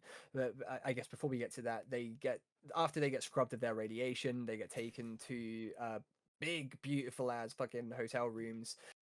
They're both sort of the same room, but they're split off because, like, God forbid people have sex out of wedlock. This is not that kind of movie. Or these aren't that kind of bad guys. The good guys are, but the bad guys, they're not here for that. No, of course, of course. Sex is the ultimate evil. He just wants to throw Yeah. some radiation around. God forbid, fucking P and V. Throwing radiation and terrorism by taking control of the rockets and stuff, like that's okay. Fucking sex ju- before marriage, though. Outrageous. Disgusting. Yeah. Well, he Shocking. is half German, isn't he? So I guess it's probably his upbringing. This is true. Yeah, that's fair. That's fair. But they're in there, and James goes to have some food, and he's telling Honey Rider to do it, and she's saying like, "How can you eat at a time like this?" And he says, "Because I don't know what I'm going to again. So like, we should eat," which I thought was pretty fucking good. You know, you get yourself some sustenance so you can keep your strength up because like, you know, he knows a fight is going to be coming. It has the energy very of soon. someone that served in a war, if not the Great War. Yeah. Do you know what I mean? It's Yeah, like yeah. get your scrown in while you can, whilst you've still got While a you mouth. can. Yeah, exactly. We might be in deep fucking trouble. We might be dead soon, but we best get this food in us so it gives us the best chances that we have to survive. But before they get to eat, he pours some coffee, and what do you know? The coffee's been drugged, and they both pass out where they are. And then, strangely, James is in bed, and Dr. No comes in, and like you don't necessarily know it's Dr. No, but you can assume it is. And he's just got these metal hands, and he fucking like tucks James in. I guess is the only It's a way I really can weird describe moment, isn't it? For no reason. It was is really very weird. strange. I think it's like Um, it's like a introduction of the character showing like a bit of evil insanity, I guess. Like I don't know what he's trying to fulfill in himself, because he coming over to watch him in definitely his has sleep. Mad scientist vibes, especially over the coming moments. But yeah, this is sort of like our real introduction into actually seeing him. We've heard his disembodied voice earlier as he's demanding that Quarrel takes the tarantula to kill James, but like this is the first time we've actually Not seen Quarrel, his- Professor Dent. Yeah, you're right. Yeah. No, sorry. Quarrel's. Quarrel would Quarrel's true. never do that to Bond. Yeah, nah, Quarrel Ever. would not do that. He'd just pull a knife on him. Yeah, there we go. But after that, James wakes up, Honey wakes up, he says that they've been drugged, and that's kind of it. But they get taken to have dinner with Dr. No. James tells Dr. No to have Honey Rider taken somewhere else because he just, I guess he assumes that she's in danger, but he's put her in danger by getting her to be taken somewhere else. And he, I guess, immediately realizes he's done that because he grabs the bottle of Dom Perignon 55, I think it was, and he goes to attack one of them. And Dr. No manages to talk him down from that, and they have a pretty suave conversation where Dr. No kind of tells him his plans, which, as I said, is something that I know is going to happen going forward in the franchise. But it makes sense in this movie, which I wasn't expecting, because he talks about how he's a part of Spectre, which is, do you know what the acronym for Spectre is? I've got it now. Special Executive for Counterintelligence, Terrorism, Revenge, and Extortion. So he's a part of this elite club of rich geniuses that are fucking crazy and evil. And he's actually trying to hire James for it because he's impressed with him. And that was kind of shocking because it is such a cliche in these movies, especially just spy movies in general, that the bad guy's going to wax lyrical about their plans for a few minutes, and they're just going to tell you everything so you can put an end to it when you have the chance to. But it does make sense in this one because he is actually trying to convert him over to the bad side, essentially. So it'll be funny to see if they manage to continue making it make sense, although I imagine they don't, because with like 20-something movies in this franchise, I doubt they're going to be able to keep making that feel realistic. Sure. It is a well-established borderline faux pas in these movies, right? Because everyone points that out. They all go, oh, why would he do that? He's just giving James Bond a chance, whatever. I think, personally, whilst that does have legs, people kind of forget what narcissists these villains are a lot of the time.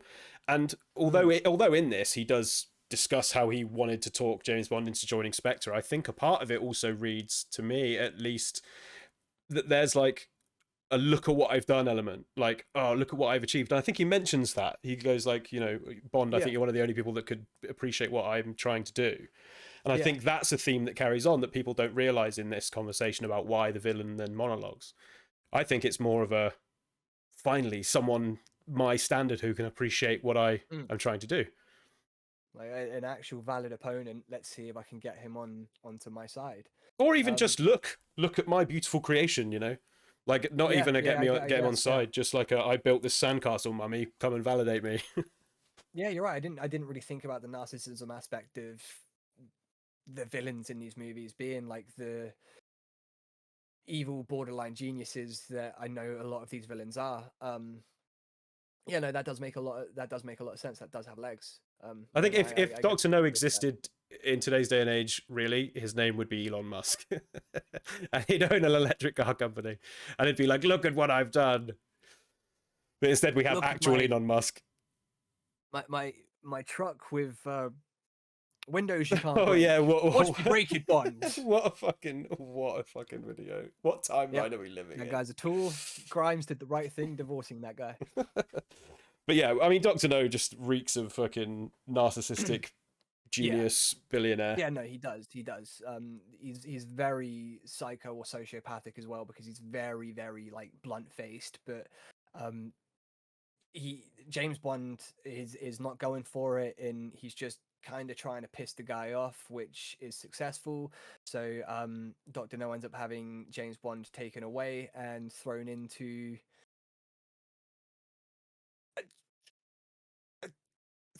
something. Yeah, I don't really know. that is just like a collection of long tunnels that have other floors to the tunnels, I suppose, because James Bond ends up climbing down them and then crawling along again. And then you realize that they're hot because James Bond blows on his fingers at one point in tears off a bit of his shirt, looking badass, like he's fucking, or like just looking like Stanley Kowalski from like Streetcar Named Desire or something like that.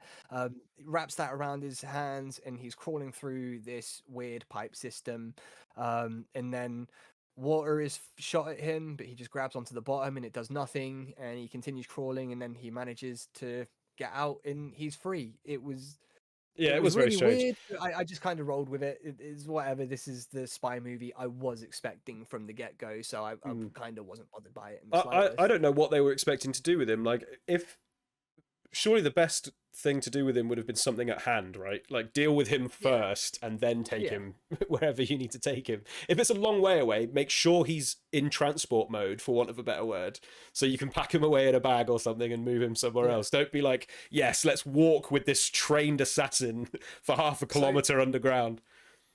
I looked into the book a little bit that the movie's based on, the same title, Dr. No, and in this section of the book, he's essentially put through trap sort of like trial things to just try and get James Bond to die. The first one I think is like a nest of spiders, which I'm glad didn't get fucking filmed. I'm really glad that wasn't in the movie. And then it's this part where it's like really heated tunnels that are trying to kill him, and it's you ever play Metal Gear Solid 4? Yes. Yeah, you know, towards the end of that when Snake is crawling through the microwave. Yes. Yeah. I think in the book it plays out more like that, where it's like mental fucking torture. Yeah, it's very like, desperate. trying to drive himself to get through this incredibly heated area, which doesn't really translate across in the film, but in the book that happens. And then after that he escapes into some water, which this part I wish this was in it, despite how ridiculous it is. I wish it was in it. He fights a fucking giant octopus in the water, which like just absolutely fucking ridiculous, but goddamn, I wish I got to see Sean Connery fight a fucking giant octopus. That would be fucking incredible, or a squid or something like that. I think that would be fucking great. We were robbed of an iconic movie villain right there. If we didn't have fucking Archie the Octopus or whatever they'd call him.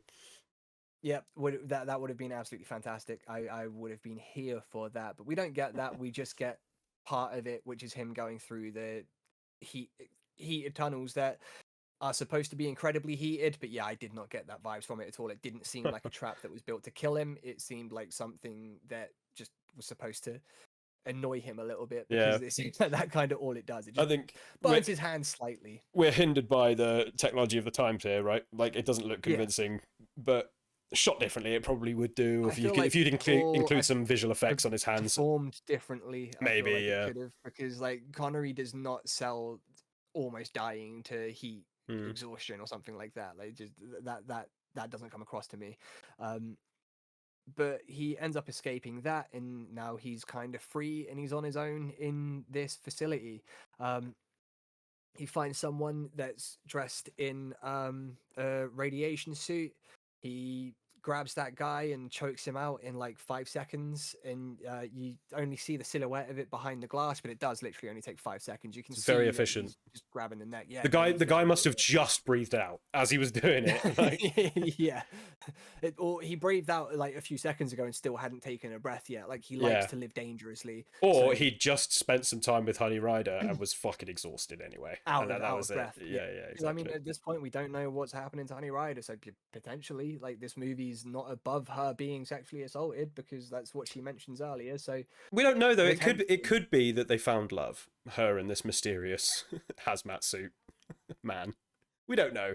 Let's not call it sexual assault before we've seen it. Yeah, okay, fair. Fair.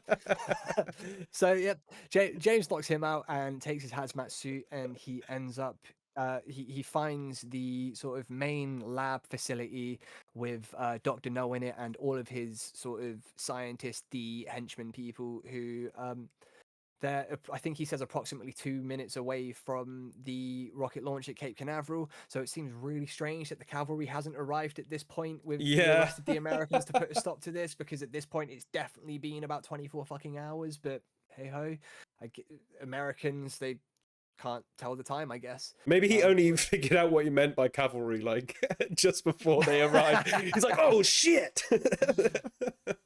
oh, it's an English time, English 12 hours, not Yeah, American. right. Damn. Like, I'm going by American time. So Or by cavalry, he goes like, "What's he talking about? It's an island. How am I going to get there on horseback?" yeah, he's trying to find a very big enough Yeah. to get all of the horses on. My friend on that island says you got horses that float. About 16. It's like, we have boats. He goes, ah, damn it. So yeah, anyway, standard stupid American hasn't turned up yet, so it's just down to James to save the fucking day. Down to the Brit again, he's just- as always. We've got to Yep, fucking as make the fucking bed. Always. Yep, as fucking always. And so James is told to go and play with some dials while the countdown happens. And just before the rocket's about to launch, he causes a fucking meltdown in this nuclear facility. So everybody starts getting the fuck out of there. And then you get a really weird, very quick one-on-one fast. fight between So fast. James Bond and Dr. No, where they're on a platform that's just above this water, which is like boiling in like radiation-y, I guess. Yeah, I they're don't on know. top of the fuel rod injector, right? And the injector is Okay, yeah, out. that makes sense. It's been pulled out because he put it into overload and it starts like going up. But then for some reason it starts going down again, which I don't understand. Like, obviously I'm not a nuclear physicist, but from my understanding, once the rods have been taken out due to a meltdown, the idea is that they stay out so that they're not continuously causing the feedback of radiation within the core. So I Yeah. don't understand why it starts going down again. It's just a really poorly designed safety mechanism. I don't know. Every bit of radiation knowledge I have, I get from watching Chernobyl. Well, they talk about it in that, right? They talk Much. about how the part of the reason Chernobyl happened was because of the failure for this rod to come out. And it just like ended up causing the meltdown to continue until it reached critical mass. I'll be honest, it's been a while since I've seen it. I don't remember. I assume that's in the last episode during the trial, right? Because that's where they explain everything that Yeah. happened and caused it. It was a fantastic fucking series, but I haven't seen it in a while, so I don't remember exactly. I mainly remember the first episode essentially being a fucking horror movie where the villain, you can't see, it's just radiation. And then the episode with the dog hunters, which was fucking heartbreaking. I mean, that's just a heartbreaking show in general, but that's sort of the main bits that I remember. I don't remember I have any only sort of nuclear seen explanation because I'm a fucking idiot. clips on YouTube. I actually need to sit down and watch the show. really? Yeah, no, Oh, but man. I already It's only really like- enjoy it. Like what I've It's seen only through like 6 clips. episodes, and it's Yeah, I incredible. need to The watch it. first It's on the list. episode, it's just all set in like the facility as it explodes, and all of the people that are just in denial about what's happening. So like people are being sent to look at the reactor, even though everybody knows that the reactor's exploded. They're in severe denial about it because if they accept it, that's accepting that Russian stuff doesn't work. Yeah, properly. that's- I You're mean, like, that's "Ugh, you don't very wanna do famous what that happened. back then." Yeah, so like You couldn't report it it's to the just a person above you because you'd be killed for it. terrifying- Yeah, exactly. So it's a terrifying first episode for a really kind of terrifying but heartbreaking series. I'd really recommend it. It's a fantastic miniseries, one of the best things HBO's ever done, in my opinion. Well worth a watch. But I'm to get back onto relatively topic, I'm relatively familiar with the history of it, but yeah, I mean, I only mention it because it was really weird to me that just for the sake of this, you know, dance that they're doing together, the fuel rods start going which is back the best down way to again. describe it. Yeah, but the fuel rods start going back down again. I just felt like just really odd. Yeah. But then Dr. No gets pushed into the water and melted to pieces with his hands. Because Curse he's these got- metal he's got his hands! metal hands, and he's Yeah. grabbing onto the side of the pole, and he's just sliding off, even though it's got foothold. So if you just put your arm on it, you could potentially pull yourself up out of this water that's gonna fucking kill you. But I mean, this super smart narcissist, I guess, isn't all that fucking smart when it comes. We to can't all be saving his life from geniuses. radiation. We can't all be geniuses in everything, bro. No, this is why he lost his hands already, because he's a fucking idiot, realistically. Yeah. And I reckon that's he was the trying to end of mod Dr. No. fireworks. That's what he was doing at home. Like when he was a kid, he was just trying to mod Okay. up some fireworks. He was just like, He oh, made look at the these. excuse that it was radiation that did it. Yeah, exactly. And he had to pivot a Okay. whole career just to save himself the embarrassment. Yeah, that makes sense. That makes sense. So our titular character is now fucking dead, having been in the movie for maybe all of 20 minutes to half an hour. But that's not to say that he's wasted it all. I think he was incredibly performed, and because from the get-go of James being in Jamaica, he's being watched and people are trying to assassinate him at every turn in ridiculous ways, but they're still trying to assassinate him and failing. He has a presence throughout the whole movie, so I wouldn't say he's wasted, even though he's not in much of it. maybe wasted in the final scene because I wish there was maybe a little bit more to the dance that they did, because it is like sort of 30 seconds to a minute in, that's it, Dr. No's dead now, and James is just running around the facility trying to find where Honey Ryder's been taken, and which is where she's been strapped down to the rock and waited for the water to come in and drown, and it makes it a bit more difficult to imagine that she wasn't sexually assaulted. Seeing as she looks pretty beat and strapped down to a table, I find it much more difficult now to argue for the sake of the men that had her there. They're making it very difficult to be on their side. Yeah. Yeah, I mean, you can't really be on any of the villain side in this movie, even just the scientists and stuff, because like they know that what they're doing is fucking evil and wrong. I mean, clearly, right? Hey, whatever. It's very clear cut, isn't it? It's very bad guys and good guys. There's no real like credence to what the villain has to say. The other thing that I kind of didn't like about all of this is, I get that there's a lot of commotion going on. There's a fucking meltdown happening, which should kind of be a little bit like Chernobyl. Like, they have made a pretty horrific situation with this, but no, we just gloss that's not even mentioned. The facility's just going to explode. It's fine. No radiation's going to leak out into the atmosphere. Don't worry about it. But everybody is just running around trying to get the fuck off the island, and no one's really bothered about James Bond. Even as soon as he starts the meltdown, he probably could have been jumped on, and the meltdown probably could have been averted if like everybody attacked him, but they don't. They all just split, and it's just Dr. No that tries to do it. And then I think he hits one scientist and is like, "Where's Honey Ryder? Where's the girl I came in with?" And he's like, "I don't know." So he keeps on looking for her. It's so funny how he picks that guy out as well. just randomly, like, there's so many people running around. And he's just like, "You!" He does just lay him out immediately. Dude's flopped. Like, I don't think he hits anyone more than once in this movie without them fucking hitting the ground. Like, he's got a hell of a right hook. That's all Bond needs, bro. He's got the fist of God on him. Facts. In this movie, at least, that is all he needs. That's Her Majesty's hand, bro. Like, that guy's going down. He'll send you back to the colonies, brother. You're fucked now. Yeah, this is what the license to kill is. Like, this is where the license goes. Exactly. I don't have it. My fucking fist does. He finds a woman that he had been taking him around, that escorted him to the hotel rooms earlier, and he's like, "Where is she?" And she tells him exactly where she is. He goes to find Honey Ryder, and as you said, so elegantly put, she is strapped down and borderline naked in a room where the water is slowly filling up. Which, hey, I get that you're trying to torture people, but at the same time, like, man, why do these people not have efficient ways of killing people? This is like, strap her down, bang, done. It's so the conceit of these methods is mind blowing, isn't it? Like, I mean, it is all kind of entertaining, and like we get a cool little bit of set design again with her being in that room on the slope with the water slowly creeping in. Like, it's gotten up to her feet at this point, I think. Her makeup still looks great though. We should probably mention. Oh yeah, of course. Well, I mean, she hasn't been hit by the water yet, hasn't ruined it yet, well, so it's still fresh.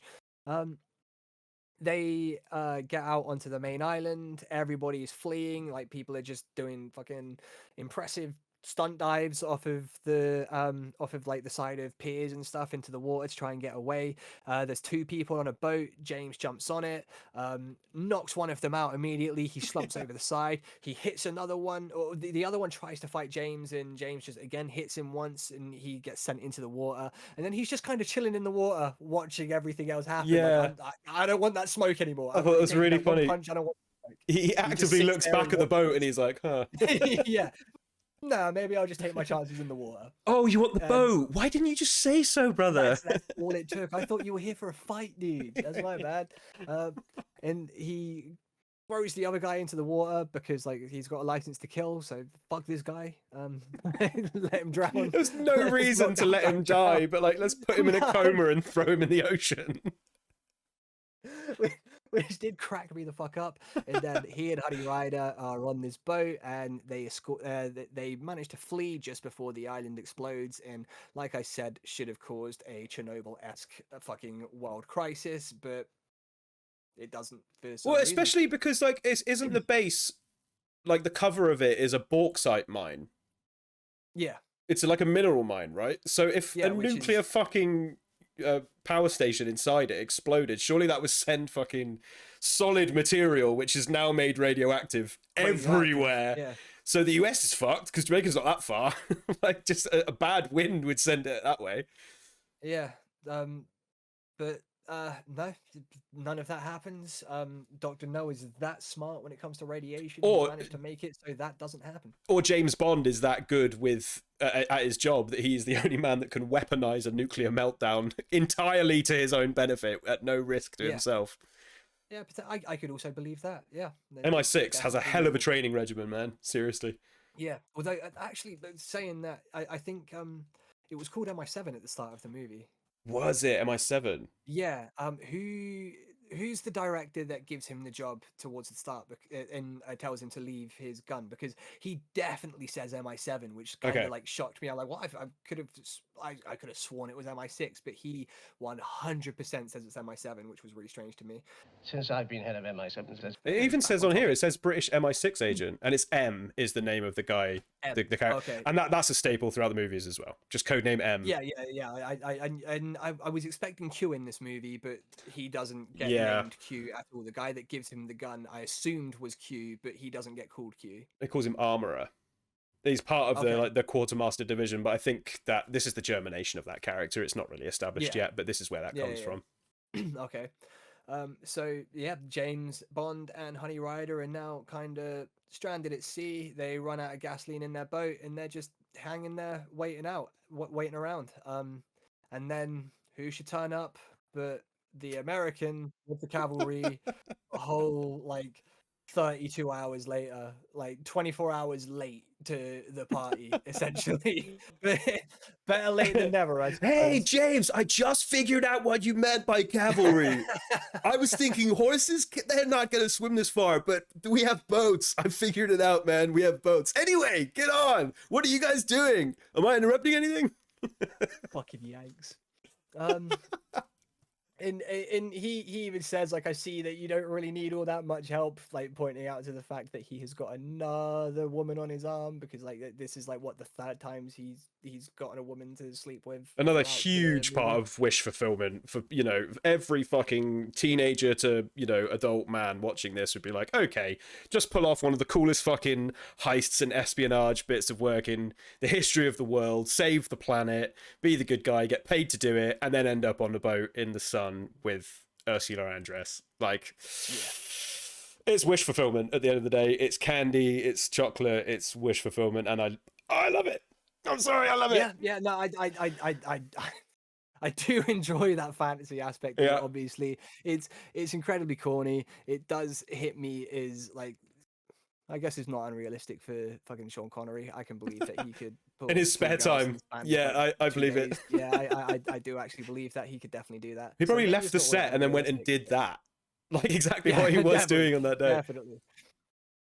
But the cavalry arrives. They throw them a rope and they tie it to the boat, and then they decide that they're gonna have sex. So they let the rope go, and that's the end of the movie. We roll the credits in that moment, and I have now finished my first ever James Bond movie.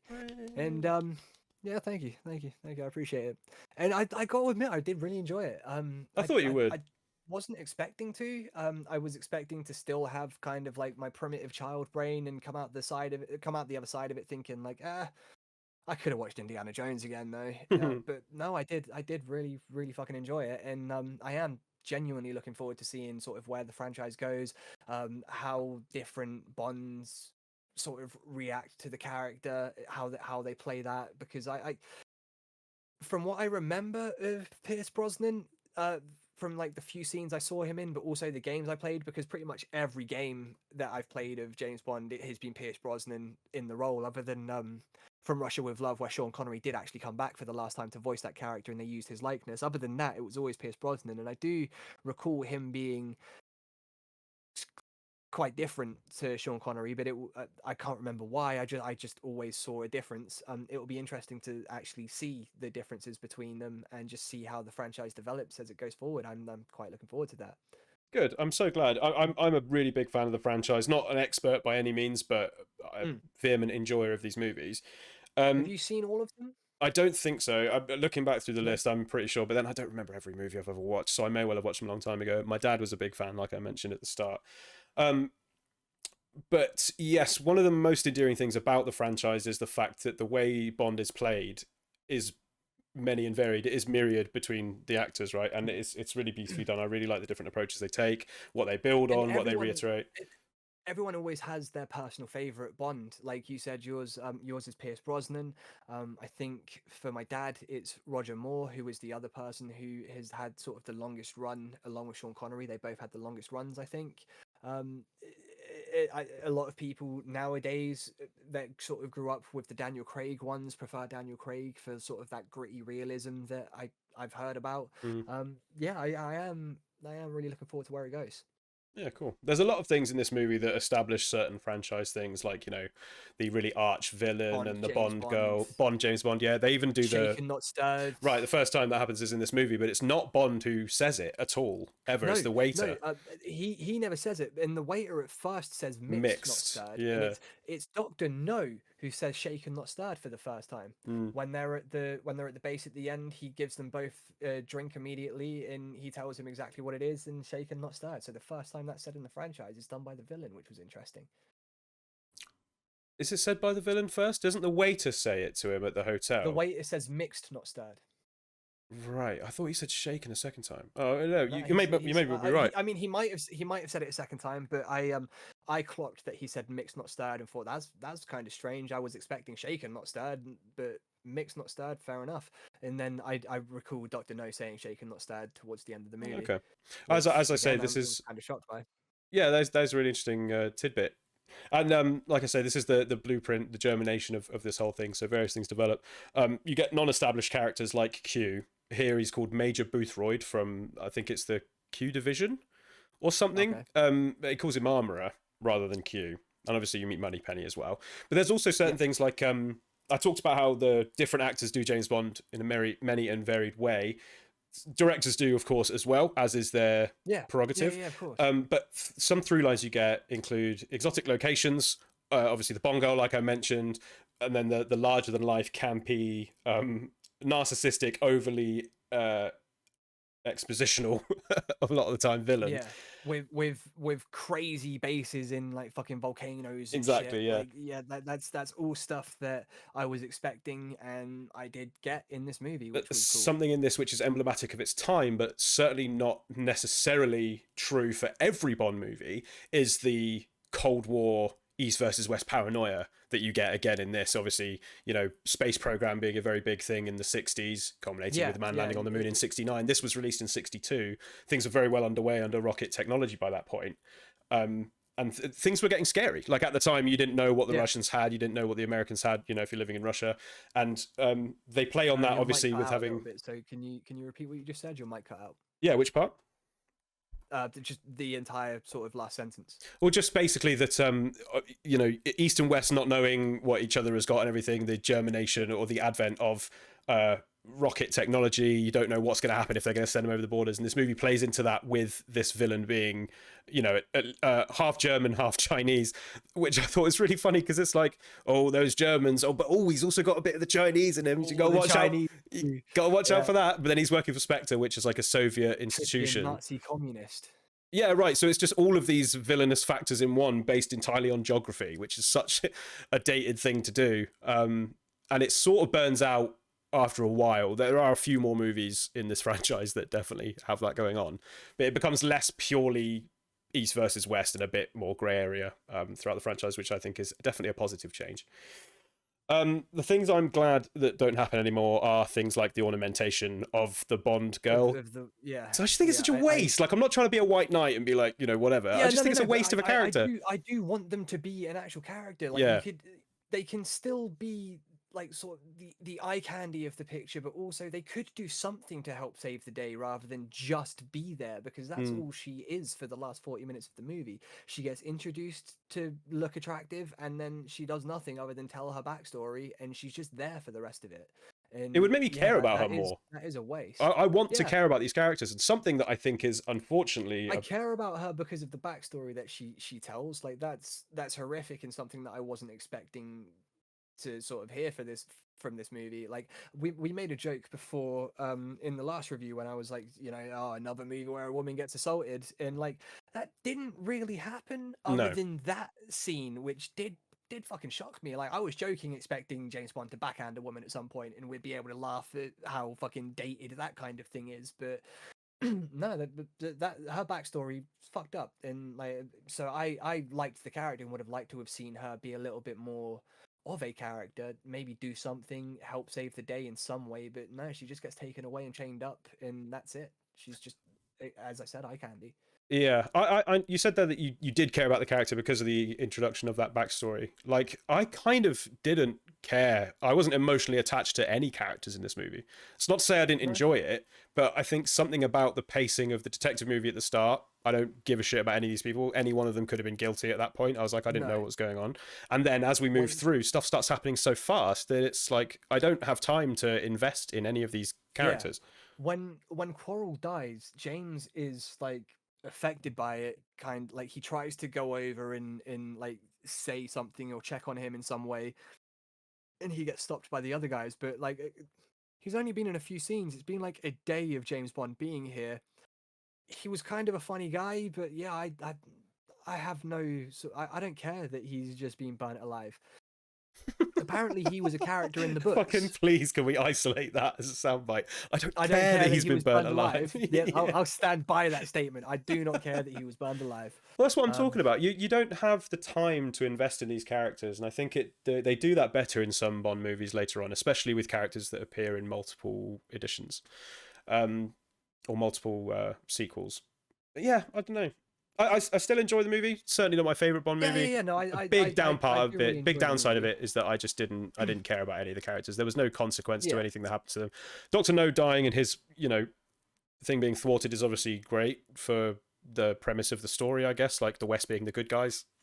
Sure. Yeah. Yeah, I don't know. As far as being actually attached to characters, doesn't happen. Being the ones that save the day, essentially, because the American does fuck all throughout the thing. I mean, that is the most realistic part of the movie.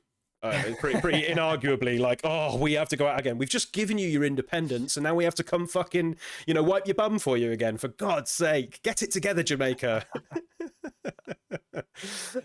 Yeah, I think that's my biggest downside. Is like the stakes are obviously there. It's world calamity. Yeah. But in terms of the characters, yeah, who cares?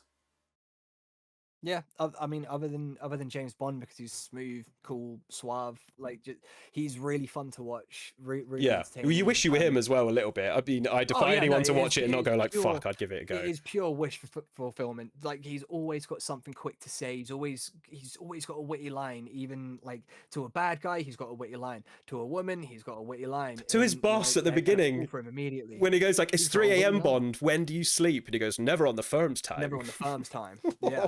Cold-blooded. Yeah. No, really, really fucking good character. Really fucking good character. Yeah, and I'm really glad I finally seen a James Bond movie and actually had an experience with him beyond the games. Yeah, well, congrats, man. I'm glad you enjoyed it. There are plenty more to go. Oh, yeah. I mean, what else is there to really say about this movie? It's set up so much, but it is quite thin on the ground in and of itself. It's the start of this whole thing, and I love the different flavor of action where it's like actually quite a high class dude. I love that juxtaposition of tuxedo and grotesque violence. I think that it tickles me in a way that isn't the same as the Rough Rider explorer of Indiana Jones, or the daring fucking space pilot of Star Wars or anything like that. This is a very specific niche. I can see the differences between the franchises now, but I can also see the similarities. But I can see what makes them their own, and it's going to be interesting to see how I sort of respond to the gadgets in the future. Whether I do sort of vibe with the campiness and like sort of just overall cheesiness of him being given these ridiculous gadgets, or whether it turns me off of it. It will be interesting to see.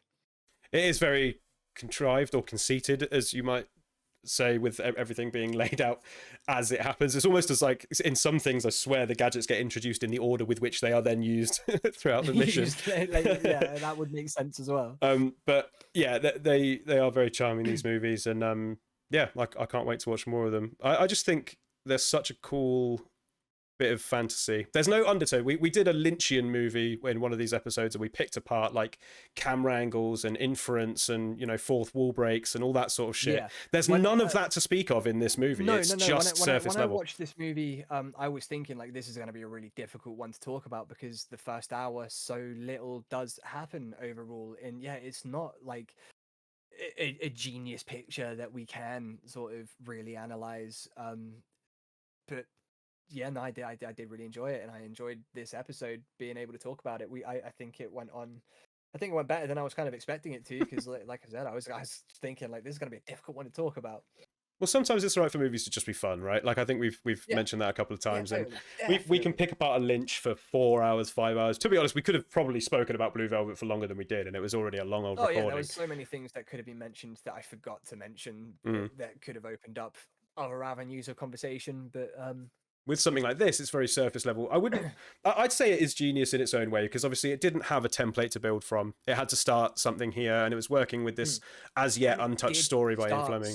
It really did, yeah. Absolutely franchise did. that is still going on today, but also inspired the overall sort of espionage spy genre. So it's like, if it wasn't for this film, it's hard to imagine a world that has like The Hunt for Red October, and like you know, there would be no Austin Powers or like The Man from U.N.C.L.E. and things like that, like all of these sort of iconic franchises. Like I can assume there'd be none of that without this movie kicking it off. Certainly, or at least it wouldn't be in the same shape that we see it today. I think there is no understating the international kind of influence of this movie and what it led into, this cultural heartbeat that that James Bond is in Britain. I don't know if that translates with the early movies to American viewers so much, and I think the later ones are probably, I would hazard a guess, performing better in the United States because they're more sort of straight action movie.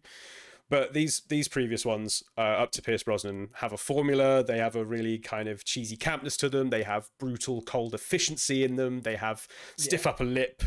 It's just fucking great. And there's nothing to pick apart. There's no undertone. There's no real message other than, you know, maybe Soviets bad, which, you know, well, fucking who are they to say? There we go. You've got to have an objective, don't you? Other than that, great movie to look at. Beautiful. Set something up. Cool lines. Cool fights. Means fuck all. And now you have to go fucking brush your teeth. and there's no problem with that. Absolutely not. No problem with that at all. Absolutely not. It's the fast food. It's the Marvel movie of its time.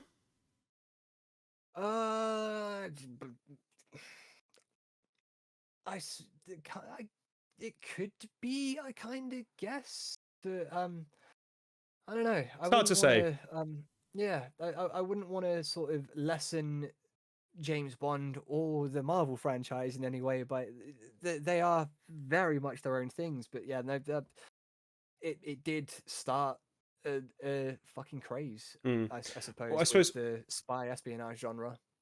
Yeah, I don't mean to detract from either, but no one goes to Marvel movies, I would say, to go and question life philosophy or to talk about, you know, academics or something like that. And I feel like they're not made to question societal norms or anything like that. They're not going for a deeper message. It's just pure lights, enjoyment, color. Yeah, they're just popcorn movies. Yeah, exactly. Which I think is great.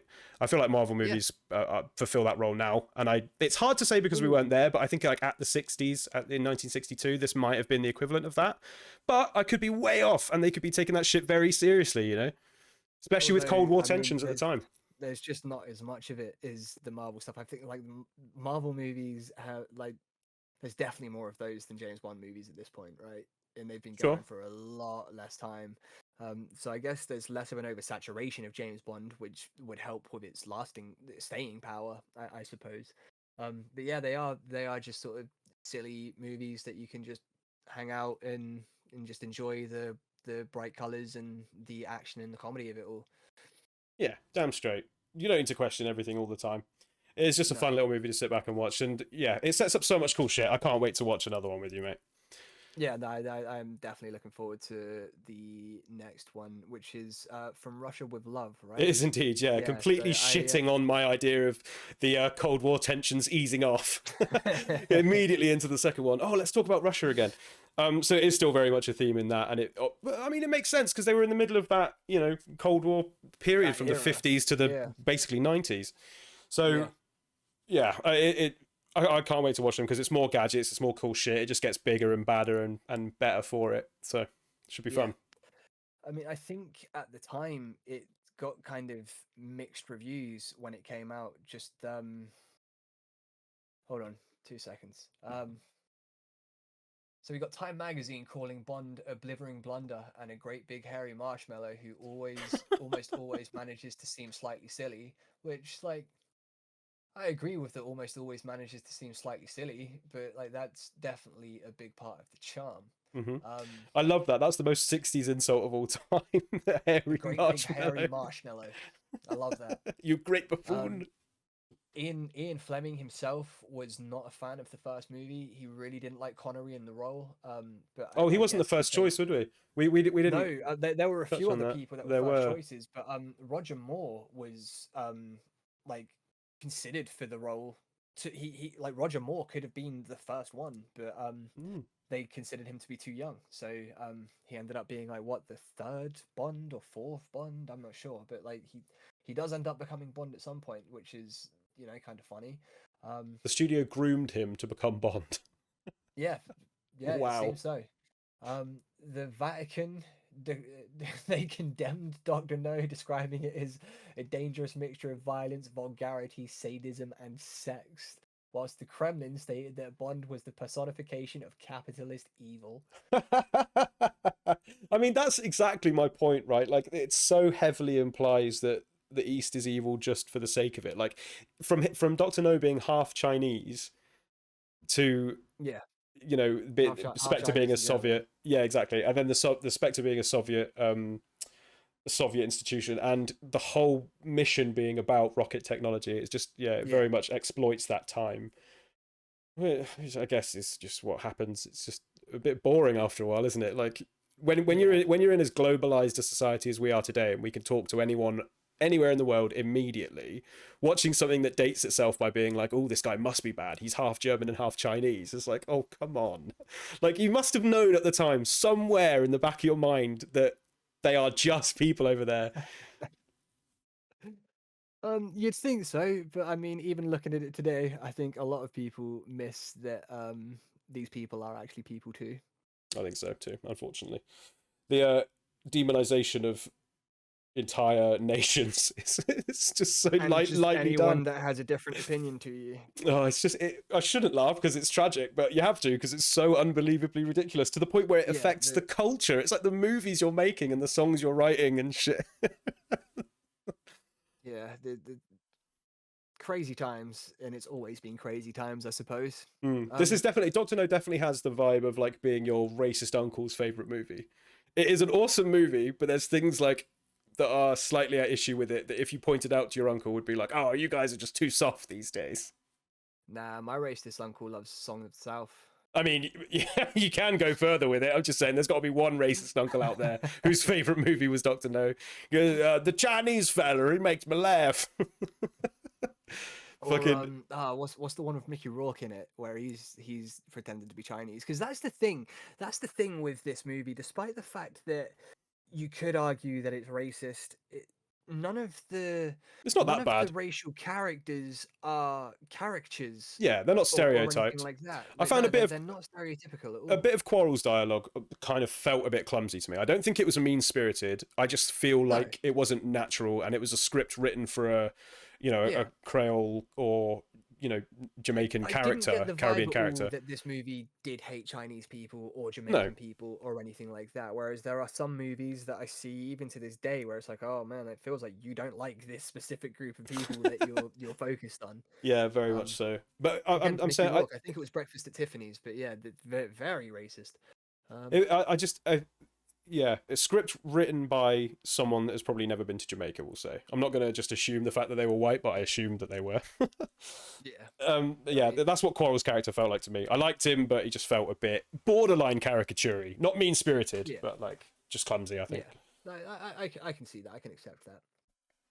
Despite those sort of negative reviews, other people did really enjoy it, but out of the $1.1 million budget, it made $59.5 million, which when I was watching it, I thought like it is kind of strange that this did birth a franchise that has gone on for so long and like is still going. It feels weird that this of all movies started that, but with that level of box office, I can see I can see why.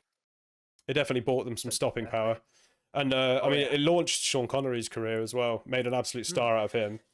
He had been in a few things before that, but yeah, nothing to this scale. I think he got the role mainly because he was in a Disney movie that the creators saw, and they were like, let's see how that guy does. And yeah, he this was sort of the first movie that did make him a legend. I mean, if you look on his Wikipedia page, the first thing it says in the first paragraph, like the second line on his Wikipedia page is James Bond, and talks about how he's 7 of them before it starts talking about other movies that he did. And like, you know, he worked with like Alfred Hitchcock and people like that. So like the fact that it's talking about not Indiana Jones, sorry, James Bond first, like it shows how iconic that role is. Yeah, absolutely. And with for one movie to explode into international markets like that and sort of start making such immediate waves with, you know, franchising, merchandising, I think the soundtrack sold some crazy amount as well. You know, the James Bond theme and then the themes throughout. Yeah, I have no doubts. I mean, everyone's fucking heard it. Everyone in the world would have heard that song by now. It clearly struck a chord, a very strong chord with people all over the world. I don't feel like it necessarily struck a strong chord with me, but it definitely struck a chord, and I'm looking forward to seeing where the franchise goes. Yeah, nice. Right, shall we wrap that up there then? What else is there to say about James Bloody Bond? Well, we have done the movie. We've talked about everything I feel like we can. Yeah, I enjoyed it. You enjoyed it. We'll